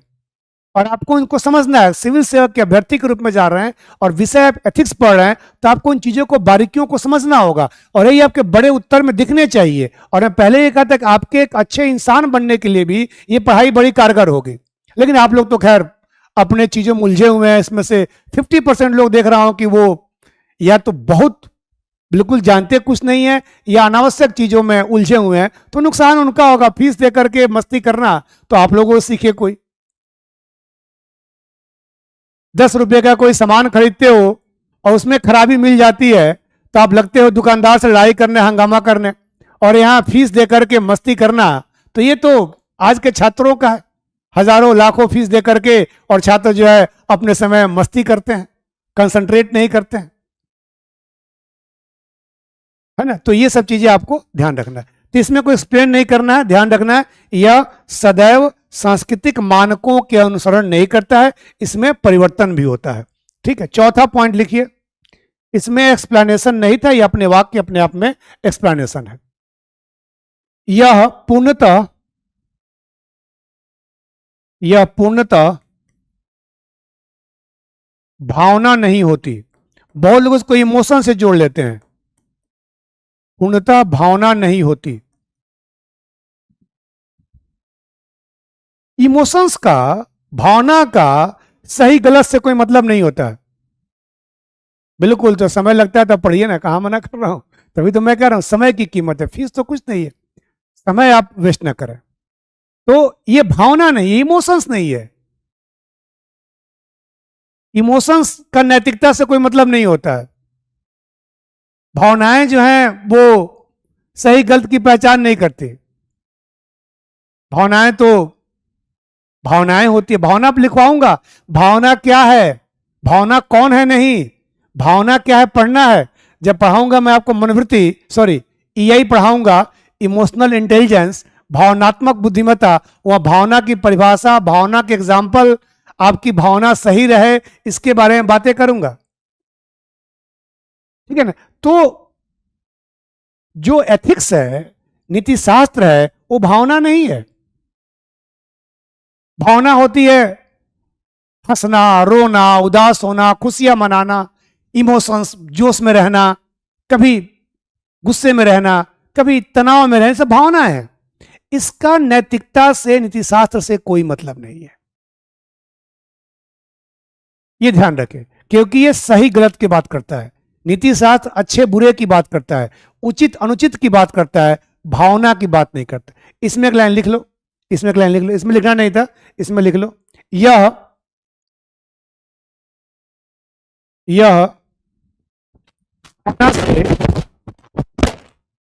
यह भावना से संबंधित नहीं होता है। यह भावना से संबंधित नहीं होता है।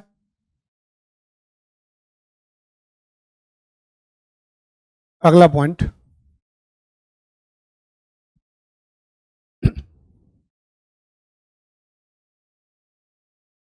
Thank you thank you. भावना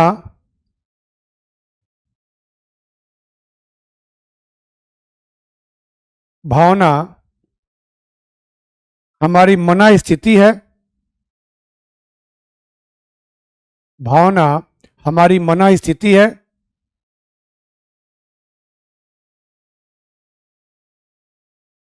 इसका सही गलत से कोई संबंध नहीं होता। इसका सही गलत से कोई संबंध नहीं होता।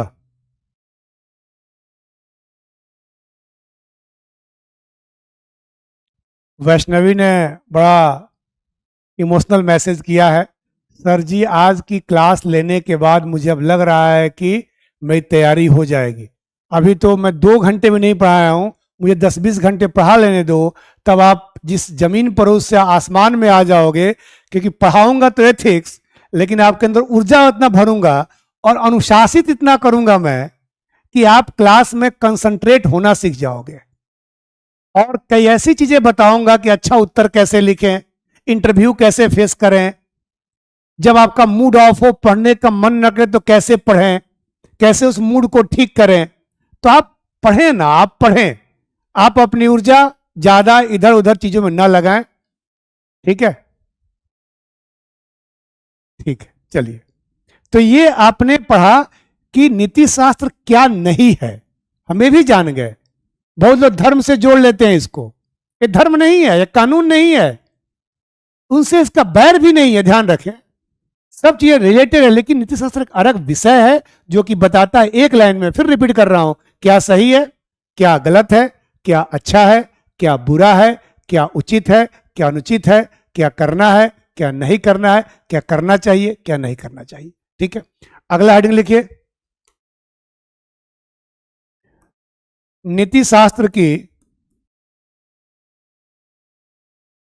हेडिंग है नीति शास्त्र की उपयोगिता एवं लाभ। पूछेगा 7 मार्क्स में, 7 मार्क्स में पूछ देगा आपसे, नीति शास्त्र की क्या उपयोगिता है, शासन में, प्रशासन में, व्यवहारिक जीवन में क्या उपयोगिता है, क्या लाभ है इसके, ये सब पता होना चाहिए आपको। उपयोगिता एवं लाभ।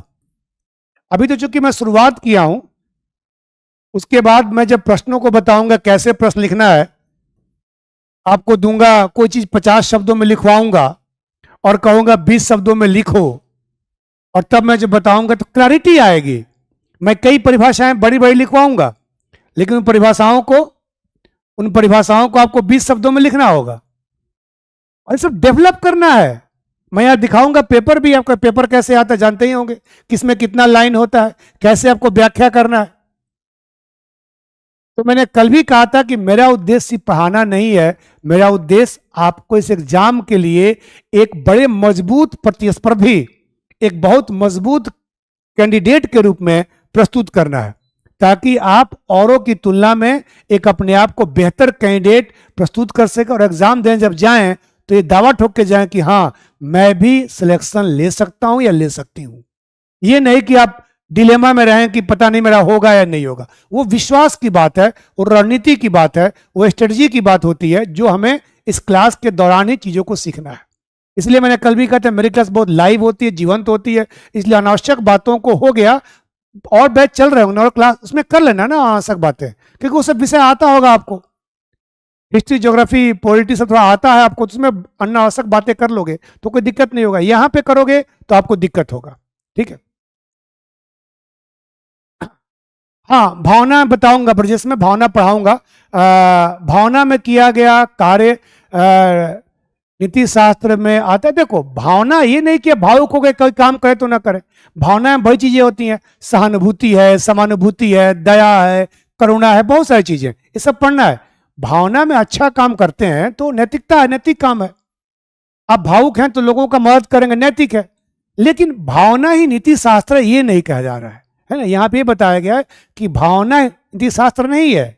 भावना में आप अच्छे लोगों की मदद करते हैं, किसी दुखी व्यक्ति की मदद करते हैं तो सही काम है वो। ठीक है, चलिए अगला लिखिए। उपयोगिता एवं लाभ में पॉइंट लिखना है। Thank you. मनुष्य को मैं पढ़ाता अच्छा हूं, जैसा भी मैं पढ़ाता अच्छा हूं, मुझे अपने आप पे है कि मैं विषय से संबंधित रहता हूं, और थोड़ा सा अभी जुड़ रहा हूं आप लोगों से। 2-4 दिन क्लास ले लो तो और ज़्यादा जुड़ जाओगे मेरे से आप लोग। चलिए लिखिए पॉइंट। एग्जाम ओरिएंटेड पढ़ो कि एग्जाम में क्वेश्चन आएगा, मार्क्स आएगा, सफलता मिलेगी। अगला पॉइंट लिखिए, पहला पॉइंट लिखिए। मनुष्य को अच्छे कर्म एवं आचरण, अच्छे कर्म एवं आचरण की ओर प्रेरित करता है। मनुष्य को अच्छे कर्म एवं आचरण की ओर प्रेरित करता है। तारीफ मैं पढ़ लिया हूं, रिप्लाई नहीं कर रहा हूं। ठीक है, चलिए। मनुष्य को, ये पता है, सुन लो मेरी बात, एक तरीका है, शिक्षक की तारीफ कर दो, झूठा ही सही, शिक्षक बड़े जोश से पढ़ाता है और खुश हो जाता है। वैसे मैं आपकी तारीफ से खुश नहीं हो रहा हूं ज्यादा, लेकिन मोटिवेट हो रहा हूं, है ना। तो ये सीख लो, अगर शिक्षक से पढ़ना है और दिल से, तो शिक्षक की झूठी ही सही तारीफ कर दो। शिक्षक एकदम दिल जान से पढ़ाएगा, क्या बच्चे मेरे फैन है, स्टूडेंट मेरे एकदम तारीफ करते हैं, उनको और मन से पढ़ाता हूँ। ठीक है, चलिए थैंक यू। मनुष्य को अच्छे कर्म एवं आचरण करने की ओर प्रेरित करता है। हमसे अच्छा काम कौन करवाता है? ये उपयोगिता की बात कर रहा हूं मैं। नीति शास्त्री जो है, जब शुरू में कहा मैंने कि ये क्या करता है, कि ये बताता है कि क्या काम सही है, क्या गलत है। यही हमें प्रेरित करता है, यही हमें प्रेरित करता है कि हमें अच्छा काम करना चाहिए, हमें बुरे कामों से दूर रहना चाहिए। अगला पॉइंट, मानव जाति के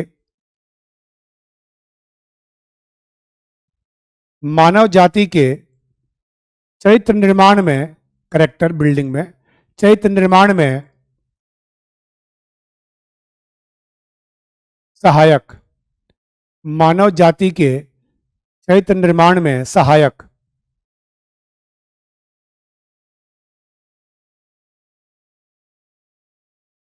अगला पॉइंट, जन कल्याण में सहायक, जन कल्याण में सहायक।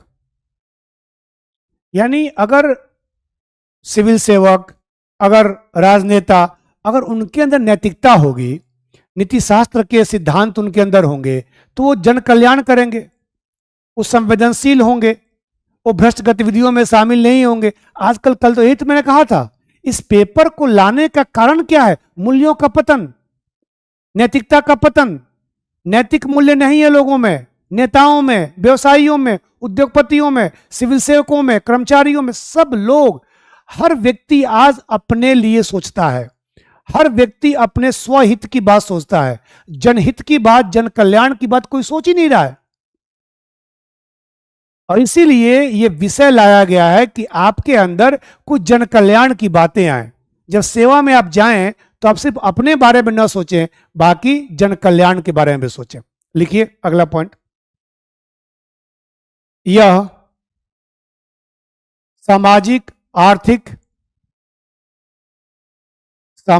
आर्थिक समानता एवं न्याय के लक्ष्य को, सामाजिक आर्थिक समानता एवं न्याय के लक्ष्य को प्राप्त करने में, लक्ष्य को प्राप्त करने में सहायक होता है, प्राप्त करने में सहायक होता है। अगला पॉइंट, रूढ़िवादिता। अगला पॉइंट, रूढ़िवादिता, ये पढ़ना है। रूढ़िवादिता, रूढ़िवादिता एवं अंधविश्वास को समाप्त करने में सहायक होता है। रूढ़िवादिता एवं अंधविश्वास को समाप्त करने में सहायक होता है। ध्यान रखना आप लोग कि नीति शास्त्र रूढ़िवादी नहीं होता है। जो सभी धर्मों में, चाहे हिंदू धर्म हो, इस्लाम धर्म हो, सभी धर्मों में, ईसाई धर्म हो, सब में रूढ़िवादिता, सिख धर्म हो, ऑर्थोडॉक्स, ये पढ़ेंगे हम लोग। सेकेंड यूनिट में दिया है मनोवृत्ति में रूढ़िवादिता क्या होती है, भारतीय संदर्भ में रूढ़िवादिता क्या है, स्टीरियोटाइप कहते हैं इंग्लिश में से। तो ये मत समझो कि नीति शास्त्र का जो पालन करता है वो रूढ़िवादी हो जाता है, ऐसा नहीं है।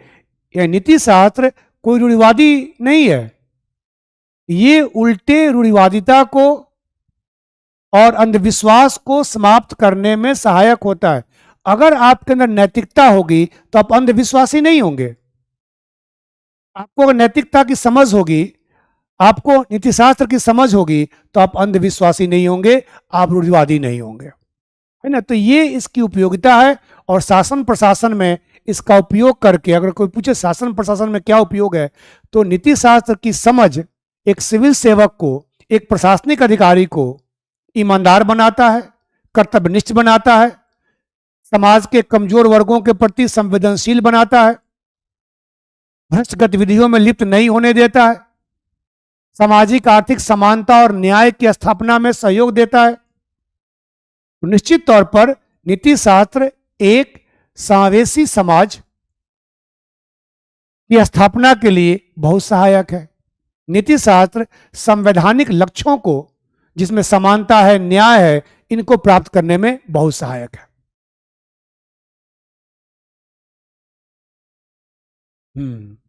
बिल्कुल सही। चलिए अगला हेडिंग आइए, नीति शास्त्र के आयाम। ये टॉपिक आज खत्म नहीं होगा, लेकिन जहां तक होता है वहां तक कर लेंगे। नीति शास्त्र के आयाम, डायमेंशंस ऑफ एथिक्स,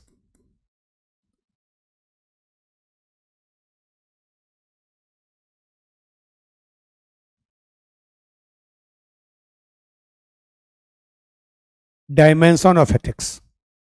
आयाम, आयाम का मतलब बहुत लोग प्रकार भी समझते हैं। इसके 4 आयाम हैं। पहला है वर्णनात्मक, या इसको हम लोग तुलनात्मक भी कहते हैं। नीति शास्त्र, वर्णनात्मक नीति शास्त्र, आप लिख लेंगे पहले इसको चारों को। इंग्लिश में कहते हैं डिस्क्रिप्टिव एथिक्स, है ना, डिस्क्रिप्टिव एथिक्स।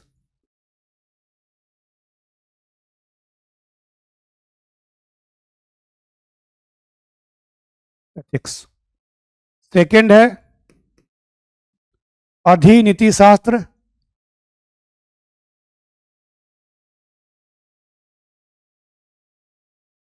इसे कहते हैं मेटा एथिक्स।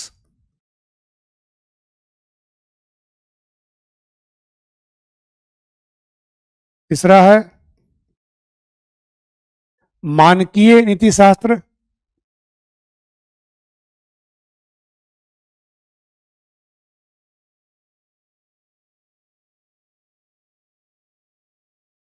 इसे कहते हैं नॉर्मेटिव एथिक्स।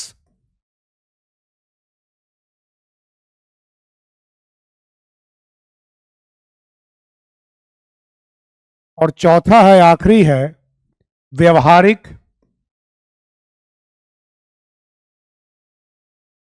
व्यवहारिक नीति शास्त्र, इसे कहते हैं अप्लाइड एथिक्स।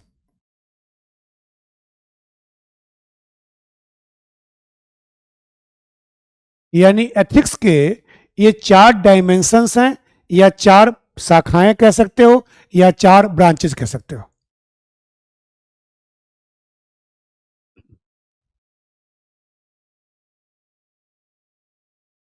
बिल्कुल।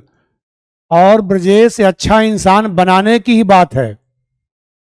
और ये जान लो, सफलता असफलता जीवन की अलग चीजें होती हैं, लेकिन अच्छा इंसान सबसे महत्वपूर्ण है। और आप लोग चूंकि युवा अवस्था में हैं, तो आप लोगों से यही रहेगा, शिक्षक अपेक्षा करता है, आपके माता पिता अपेक्षा करते हैं कि आप लोग अच्छे इंसान बने। अच्छे इंसान बनोगे तो सफलता असफलता तो कदम चूमेगी ही चूमेगी, सफलता आपके पास आएगी ही आएगी, है ना। तो नीति शास्त्र के 4 आयाम हैं, 4 शाखाएं कह सकते हैं, 4 ब्रांचेस कह सकते हैं, 4 डायमेंशन इंग्लिश में कहते हैं, है ना। इसमें जो ये 2 हैं, इसके कई सारे पार्ट्स हो जाते हैं, कई सारे। और यही आपसे 20-20 शब्दों में पूछता भी है कई बार। इन दोनों में अंतर भी पूछ सकता है। मैं बार बार बोला हूं कि ये टॉपिक आपके सिलेबस में गिवन नहीं है पर्टिकुलरली, लेकिन इससे क्वेश्चन खूब आते हैं, 1-2 क्वेश्चन आ सकता है, और इसी के बेस पे आगे आप समझेंगे। इसी में बहुत कुछ, ये तो जो ये दो टॉपिक होगा ना, जो शायद हम लोग कल करेंगे, आज तो इतना नहीं पहुंच पाएंगे, ये बड़े ही इंपॉर्टेंट हैं। और इनमें बहुत सारी चीजें पढ़ना है, उपयोगितावाद, सुखवाद, परिणामवाद, कई सारे हैं। इसमें बायो एथिक्स पढ़ना है, इन्वायरमेंट एथिक्स पढ़ना है, मेडिकल एथिक्स पढ़ना है, बहुत सारे एथिक्स पढ़ना है। इसकी कई शाखाएं हैं। तो इस सब चीजों को जानोगे तो निश्चित तौर पर, और इनको कहीं कोट करके भी नंबर ले सकते हो। ये जो बातें यहां बताई जा रही, क्योंकि आप जिस सेवा में जा रहे हो ना, उस सेवा का उद्देश्य है जन कल्याण करना, उस सेवा का उद्देश्य है जनहित करना, उस सेवा का उद्देश्य है एक समावेशी राष्ट्र की स्थापना करना। तो ये सब चीजें आपके लिए उपयोगी है। और ये नहीं कि इस टॉपिक को आप यहीं लिखोगे, बाकी इसको इकोनॉमिक्स में, पॉलिटी में, इन चीजों को भी लिख करके, ऐसे वाले सेक्शन में लिख करके आप अच्छा मार्क्स ले सकते हो। गवर्नेंस वाली चीजों में भी इसका यूज कर सकते हो। तो ये चीजों को आपको समझना चाहिए, ठीक है। अब एक एक करके इन चारों की बात करते हैं। ये और ये ज्यादा बड़े नहीं है, ये और ये बहुत बड़े हैं। तो ये और ये आज हो जाएंगे, और ये मुश्किल से ये कल हो पाएगा। तो पहला लिखिए, आप हेडिंग दीजिए। पहला हेडिंग पहले समझा दूंगा और फिर मैं लिखवा दूंगा। वर्णनात्मक, या इसको हम तुलनात्मक भी कहते हैं, तुलनात्मक नीति शास्त्र। इंग्लिश में कहते हैं डिस्क्रिप्टिव एथिक्स।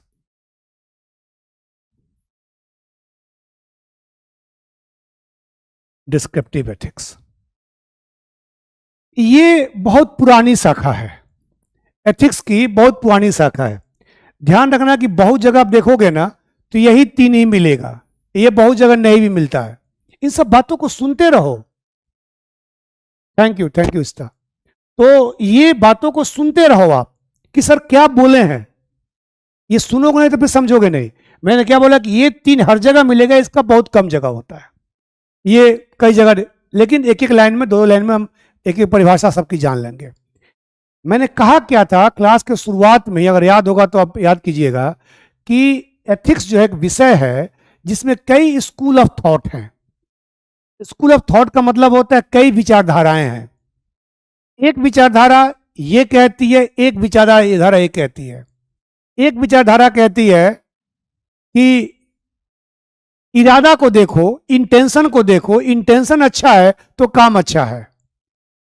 एक विचारधारा कहता है कि नहीं, इंटेंशन चाहे जैसा भी हो, परिणाम अच्छा हो, परिणाम बुरा हो, तभी उस काम को अच्छा या बुरा मानते हैं। तो इसको समझा देता हूं मैं क्या बोल रहा हूं मैं। ये स्कूल ऑफ थॉट है। अब कॉन्ट्राडिक्शन होगा, ये कहेगा ये सही है, ये कहेगा ये सही है, ये कहेगा ये सही है, ये कहेगा ये सही है। चारों सही है अपने अपने जगह पर। जैसे एक विचारधारा कहता है, जो लिखवाऊंगा मैं कल या नेक्स्ट क्लास में पहुंचूंगा वहां तक, कि कोई भी काम नैतिक या अनैतिक है उसके लिए इरादा, इंटेंशन, इंटेंशन बड़ा महत्वपूर्ण है। जैसे एग्जांपल देता हूं मैंने आपको पत्थर मारा, पत्थर लगा या नहीं लगा, मेरा इंटेंशन क्या था, आपको पत्थर मारने का। वैसे मैं नहीं मार पाऊंगा।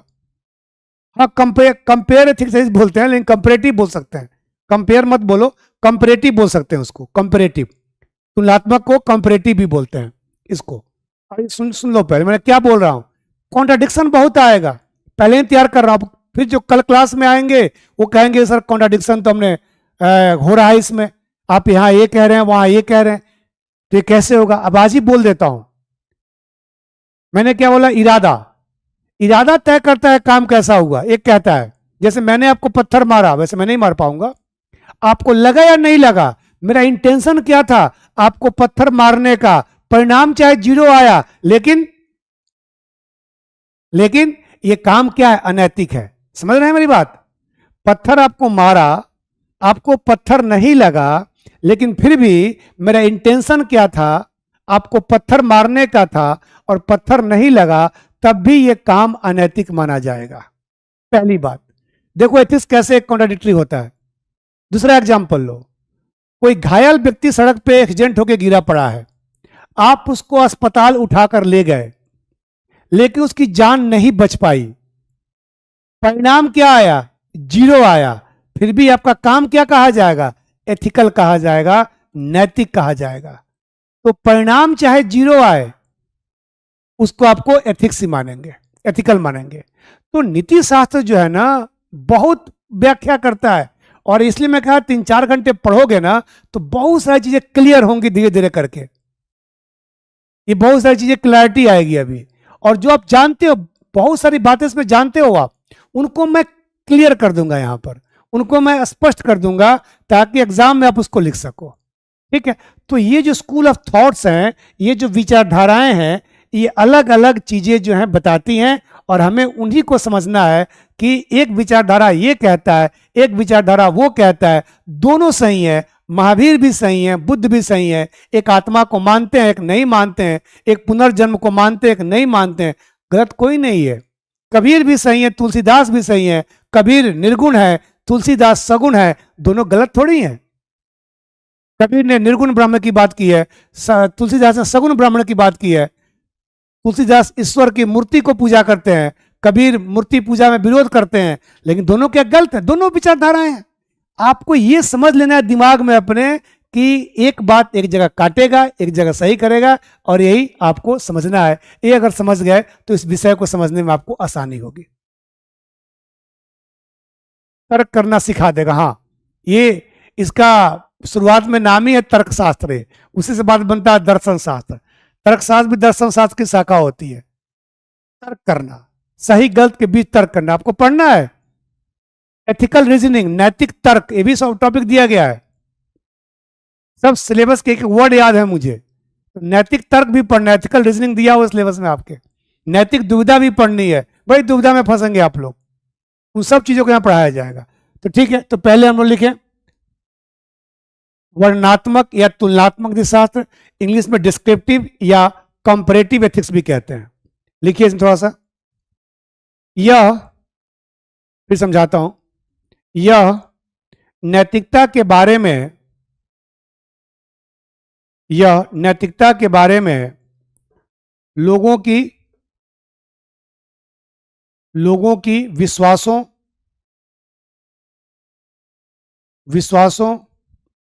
या आस्थाओं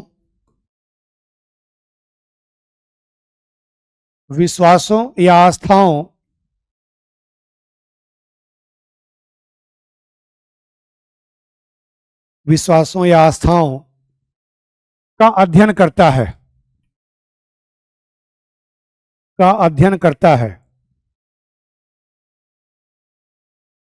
अगला पॉइंट, यह बताता है, अभी समझ जाएंगे चिंता मत करें, यह बताता है कि लोग नैतिकता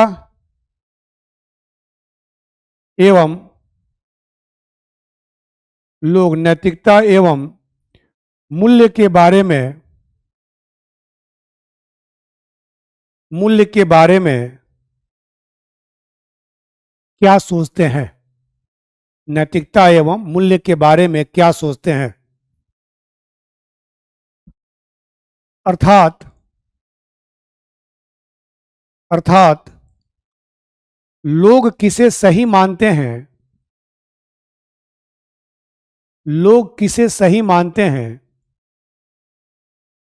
और किसे गलत। लोग किसे सही मानते हैं और किसे गलत। समझ रहे हैं बातें? यानी ये एथिक्स क्या था, ये बहुत शुरुआती एथिक्स था। समाज में वो चीजें बनी, अभी आप लोगों ने से बात की मैंने कि समाज में कुछ चीजें क्या हैं, स्वीकार हैं एक समाज में, दूसरे समाज में स्वीकार्य नहीं है। तो समाज ने जो मान लिया वही सही है, पंचायत ने जो मान लिया वही सही है। पंच होता है ना, पंचों के आधार पर निर्णय होता। पहले तो कोर्ट नहीं होता था, ये आज भी गांव में पंच जो लिख देते हैं, 5 लोग मिलकर के जो फैसला कर देते हैं, वो कई बार कोर्ट में भी मान्य होता है। तो लोग क्या सोचते हैं, समूह क्या सोचता है, यानी समूह अगर कोई बातें सोचता है उसको नैतिक मान लिया जाए, और कोई समाज किस चीज को नैतिक मानता है वो नैतिक मान लिया जाए, है ना। अगर समाज कहता है कि काम सही है तो सही है, समाज कहता है काम गलत है गलत है। जैसे आप देखते होंगे, मैं एग्जांपल दिया खाप पंचायत का, जो समगोत्री विवाह, अंतरजातीय विवाह को सही नहीं मानता है, वैसे उसमें वो लोग दंड जो देते हैं वो दंड कानून में गैरकानूनी हो जाता है, वो गैरकानूनी हो जाता है ना। तो निश्चित तौर पर क्या है कि जो भी चीजें समाज सही मानता है उसी को नैतिक मान लेता है। ये पुराना था, इसीलिए मैं शुरुआत में क्या कहा कि ये उतनी ज्यादा व्याख्या इसकी नहीं होती है। इसमें कहा जाता है समाज ने जो कह दिया। आप देखते हो ना, जब छोटे मोटे एग्जाम्पल सुनो हमारी बातें, कि मान लो कहीं कोई लावारिस लाश मिला है कहीं पर, वहां पे उस लाश को पुलिस 10 दिन रखती है, 20 दिन रखती है, उसका नहीं मिलता है सगे संबंधी, तो क्या करती है, पुलिस पंचनामा बनवाती है, 5 लोगों से साइन करवा लेगी, 5 लोग साइन कर देंगे, उसे करके उसका दाह संस्कार कर दिया जाता है। 5 लोगों ने कह दिया सही कह दिया।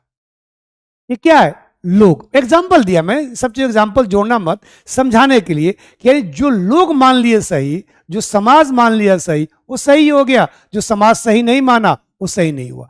तो ये सबसे पुरानी शाखा है, जो इसीलिए तो भारतीय समाज में एक समाज में कोई चीज स्वीकार है, एक समाज में स्वीकार नहीं है। एक जाति में, एक धर्म में स्वीकार है, एक जाति धर्म में नहीं है, समाजों के आधार पर। और तभी तो अपने देश में कई प्रकार की जातियां और धर्म जो है अपने अपने सिद्धांतों, अपने अपने उद्देश्यों को मानते। 8:15 तक क्लास है। कल से क्लास शायद 6:30 to 8 बताया जा रहा है, तो सूचना आपको मिल जाएगी ऐप पर। ठीक है, तो ये छोटा सा था, ये हो गया। मैंने कहा दोनों 5-5 मिनट के हैं, ये दोनों लंबे हैं, इसके बारे में बात करेंगे। तो अब अगला लिखिए, सेकंड, अधिनीति शास्त्र या मेटा एथिक्स भी कहते हैं उसको, हिंदी में भी इंग्लिश में भी। सेकंड, अधिनीति शास्त्र, मेटा एथिक्स। हिंदी में भी बहुत लोग इसको मेटा एथिक्स ही लिखते हैं, चलता है। अधि कम चलता है, मेटा ज्यादा चलता है। यह भी क्या है, नीति शास्त्र की एक शाखा है। नीति शास्त्र क्या है? हाँ, न्याय चलता है। नीति शास्त्र क्या है? दर्शन शास्त्र की शाखा है। और ये सारे क्या हैं जो पढ़ रहे हैं हम लोग? ये सारे नीति शास्त्र की शाखाएं हैं। मैं शुरुआत में ही कहा, तो ये सब चीज समझना पड़ेगा आपको। एक पेज पे सिनोप्सिस बनाना पड़ेगा, जितने बार लिखवा रहा हूं ना, आधे पेज पे बन जाएगा सारी बातें ये। और सिनोप्सिस बनाना बहुत जरूरी है। किसी दिन मैं किसी टॉपिक का सिनोप्सिस बना के दिखा भी दूंगा बोर्ड पर, बहुत चीजें सिखा दूंगा आपको जो आपके काम के लिए होगा।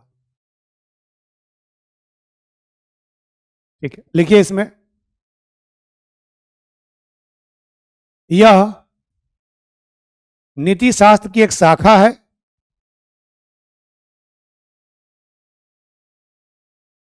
यह नीति शास्त्र की एक शाखा है। अगला पॉइंट, यह हमें बताता है, यह हमें बताता है कि अच्छाई क्या है। यह हमें बताता है कि अच्छाई क्या है, अच्छाई क्या है। और हम कंटिन्यू उसी में, और हम अच्छे एवं बुरे में, और हम अच्छे एवं बुरे में अंतर कैसे समझ सकते हैं? अच्छे एवं बुरे में अंतर कैसे समझ सकते हैं?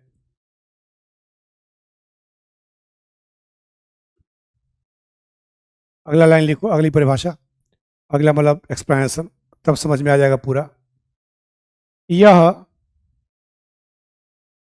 यह सही गलत, यह सही गलत, कौमा उचित अनुचित, उचित अनुचित के उद्भव, उद्भव मतलब उत्पत्ति, के उद्भव, के उद्भव की व्याख्या न करके, उद्भव की व्याख्या न करके इसके कारण क्या हैं, व्याख्या न करके इसके कारण क्या हैं, इसकी व्याख्या करता है। कारण क्या है, इसकी व्याख्या करता है। अभी समझाता हूं, इंटरेस्टिंग एग्जांपल समझ जाओगे, पहले लिख लो। इसके कारण क्या है, इसकी व्याख्या करता है। ठीक है ना, अगला पॉइंट, इसके अनुसार किसी भी निर्णय पर पहुंचने से पहले, इसके अनुसार किसी भी निर्णय पर पहुंचने से पहले यह बात समझना आवश्यक है, यह बात समझना आवश्यक है कि सही गलत होता क्या है। बहुत इंपॉर्टेंट लाइन है आपके जीवन के लिए भी। यह बात समझना आवश्यक है कि सही गलत होता क्या है?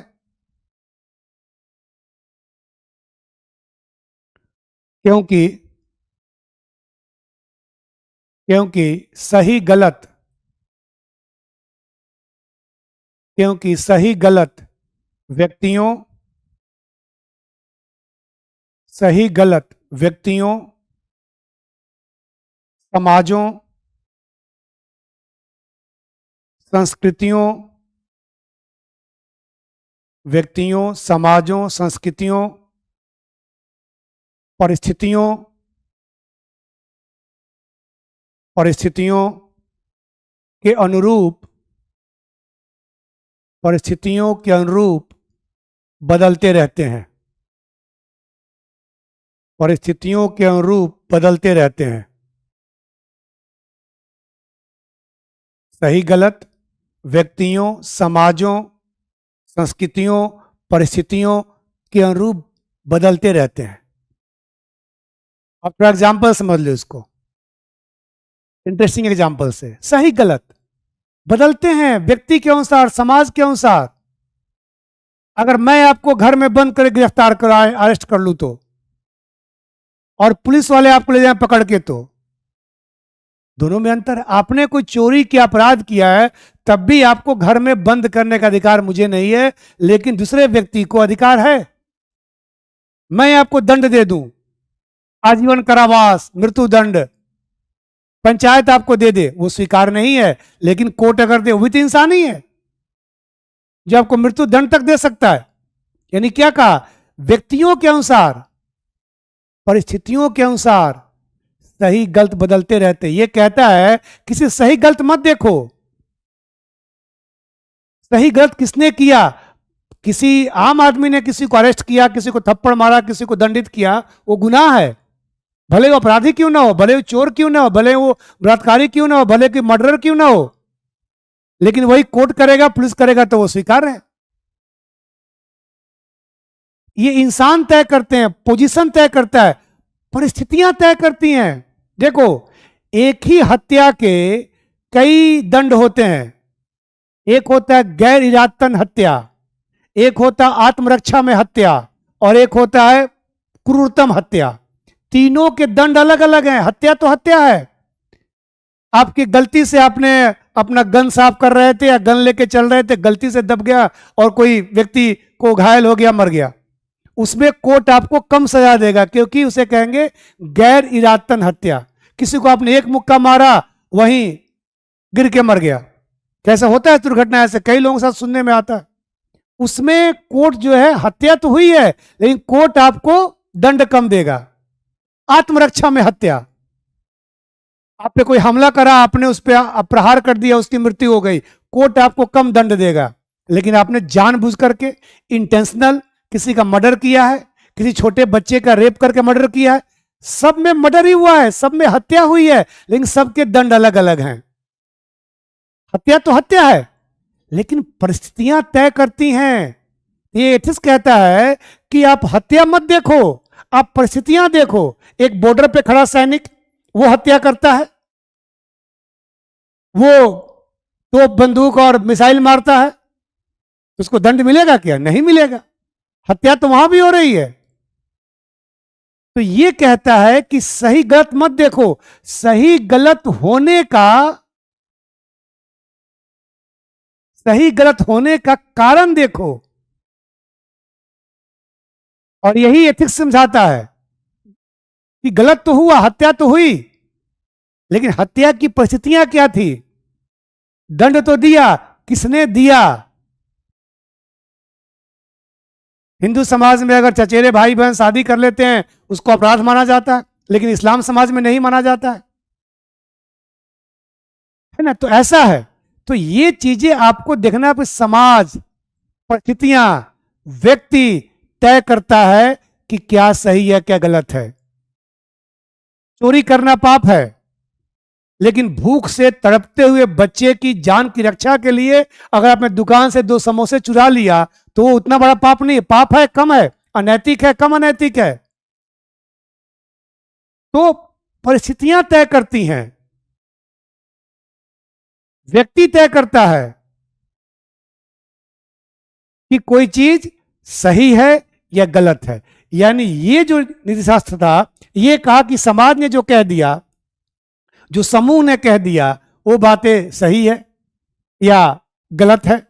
ये कहता है कि सही गलत के निर्णय पर जाने से पहले आप ये देखो कि सही गलत होने का कारण क्या था, सही गलत किन कारणों से हुआ, सही गलत किन परिस्थितियों में हुआ, सही गलत किसने किया। तो ये सारी चीजें, यही नीति शास्त्र है। और यही समझोगे ना, व्यवहारिकता से इतना जुड़ा हुआ है कि आपको बहुत सी चीजें इंटरेस्ट। आज तो बहुत, अभी मेरे हिसाब से आज क्लास अभी 50% बोरिंग थी, आगे तो और इंटरेस्टिंग होगी। और इंटरेस्टिंग के साथ साथ नॉलेज आना, और इंटरेस्टिंग भी हो और एग्जाम में नंबर भी मिले, यही सबसे महत्वपूर्ण बात होती है। इंटरेस्टिंग ज्यादा हो लेकिन मार्क्स ना मिले, मार्क्स मिलने वाला हो लेकिन बोरिंग क्लास हो, समझ नहीं आ रहा है क्या हो रहा है। इसलिए मेरा उद्देश्य होता है कि आपके दिमाग में बातें एक आम जीवन के, व्यवहारिक जीवन के कहानियों से जोड़ के बता दूं और एक लिखवा दूं, जिसको लिखेंगे तो नंबर मिलेगा और लिखी हुई बातों को याद करना आसान होगा, क्योंकि मैंने उसको कहानी से आपको समझा दिया हूं। अब जो बताया मैंने कि परिस्थितियां तय करती हैं, हत्या का एग्जाम्पल दिया, व्यक्ति तय करता है, जज और पुलिस का दिया, और जो वो कहा मैंने, जो ये कानून वाली बातें कही वो तय बताया मैंने, झूठ वाली बातें कही, बॉर्डर पुलिस वाली बातें कही, बॉर्डर फोर्स वाली। तो ये सब चीजें जो है ना, ये आपको दिमाग में, दिमाग के तार खुल गए गुरुजी। अभी खुलेगा, अभी खुलेगा और खुलेगा, और कल से और खुलेगा। तो आज के लिए इतना ही, अभी 2-3 मिनट समय है, लेकिन आज के लिए इतना ही। क्वेश्चंस आप लोग आज का डाउट घर पे पढ़ेंगे और वो सब लिख के तैयार रखेंगे। जब भी डाउट्स होगा, अभी मैं क्वेश्चन की प्रैक्टिस नहीं करा रहा हूँ, 3-4 दिन क्लास हो जाने दो, थोड़ा सा और नॉलेज आ जाए, तब मैं क्वेश्चन उसकी प्रैक्टिस भी कराऊंगा। 2 मार्कर वाले की बहुत महत्वपूर्ण भूमिका होती है, 7 मार्कर वाले की भी और 11 मार्कर वाले की, सब की बात जो है कराया जाएगा। Thank you, thank you, thank you. तो आप लोग कितनी तारीफ कर रहे हैं आप लोग, पता नहीं सच है कि झूठा है। डिस्क्रिप्टिव एक बार बता दो, डिस्क्रिप्टिव में समाज क्या कहता है ना, समूह क्या कहते हैं बताया, पंचनामा वगैरह, कि कोई चीज एक समाज में स्वीकार होता है और स्वीकार नहीं होता है, यही होता है। तो समूह क्या कहता है, जो पुराने लोग थे, आदिम समाज, प्राचीन समाज में क्या समाज ही तय करता था, समाज ने जो कह दिया, समूह ने जो कह दिया, उसी को सही मान लिया जाता था। Descriptive oldest branch of ethics माना जाता है उसे, सबसे प्राचीनतम ब्रांच, कि जो समूह ने कह दिया वही सही है, समूह ने कह दिया गलत तो सब गलत है। ठीक है, जय हिंद, जय हिंद। सर पूरी क्लास समझ में है? ठीक है, पूरी क्लास समझ में आई? ठीक है, समझ में आई। ठीक है, थैंक यू सो मच। और अब तो 1 ही मिनट समय है, कल हम लोग फिर मिलते हैं अगले क्लास में। Thank you so much. Class और अच्छी रहेगी, और आप लोग ऐसे ही सिर्फ कंसंट्रेट करें, अनावश्यक बातें ना करें, आप लोगों को और समझ में आएगा। ठीक है, थैंक यू सो मच।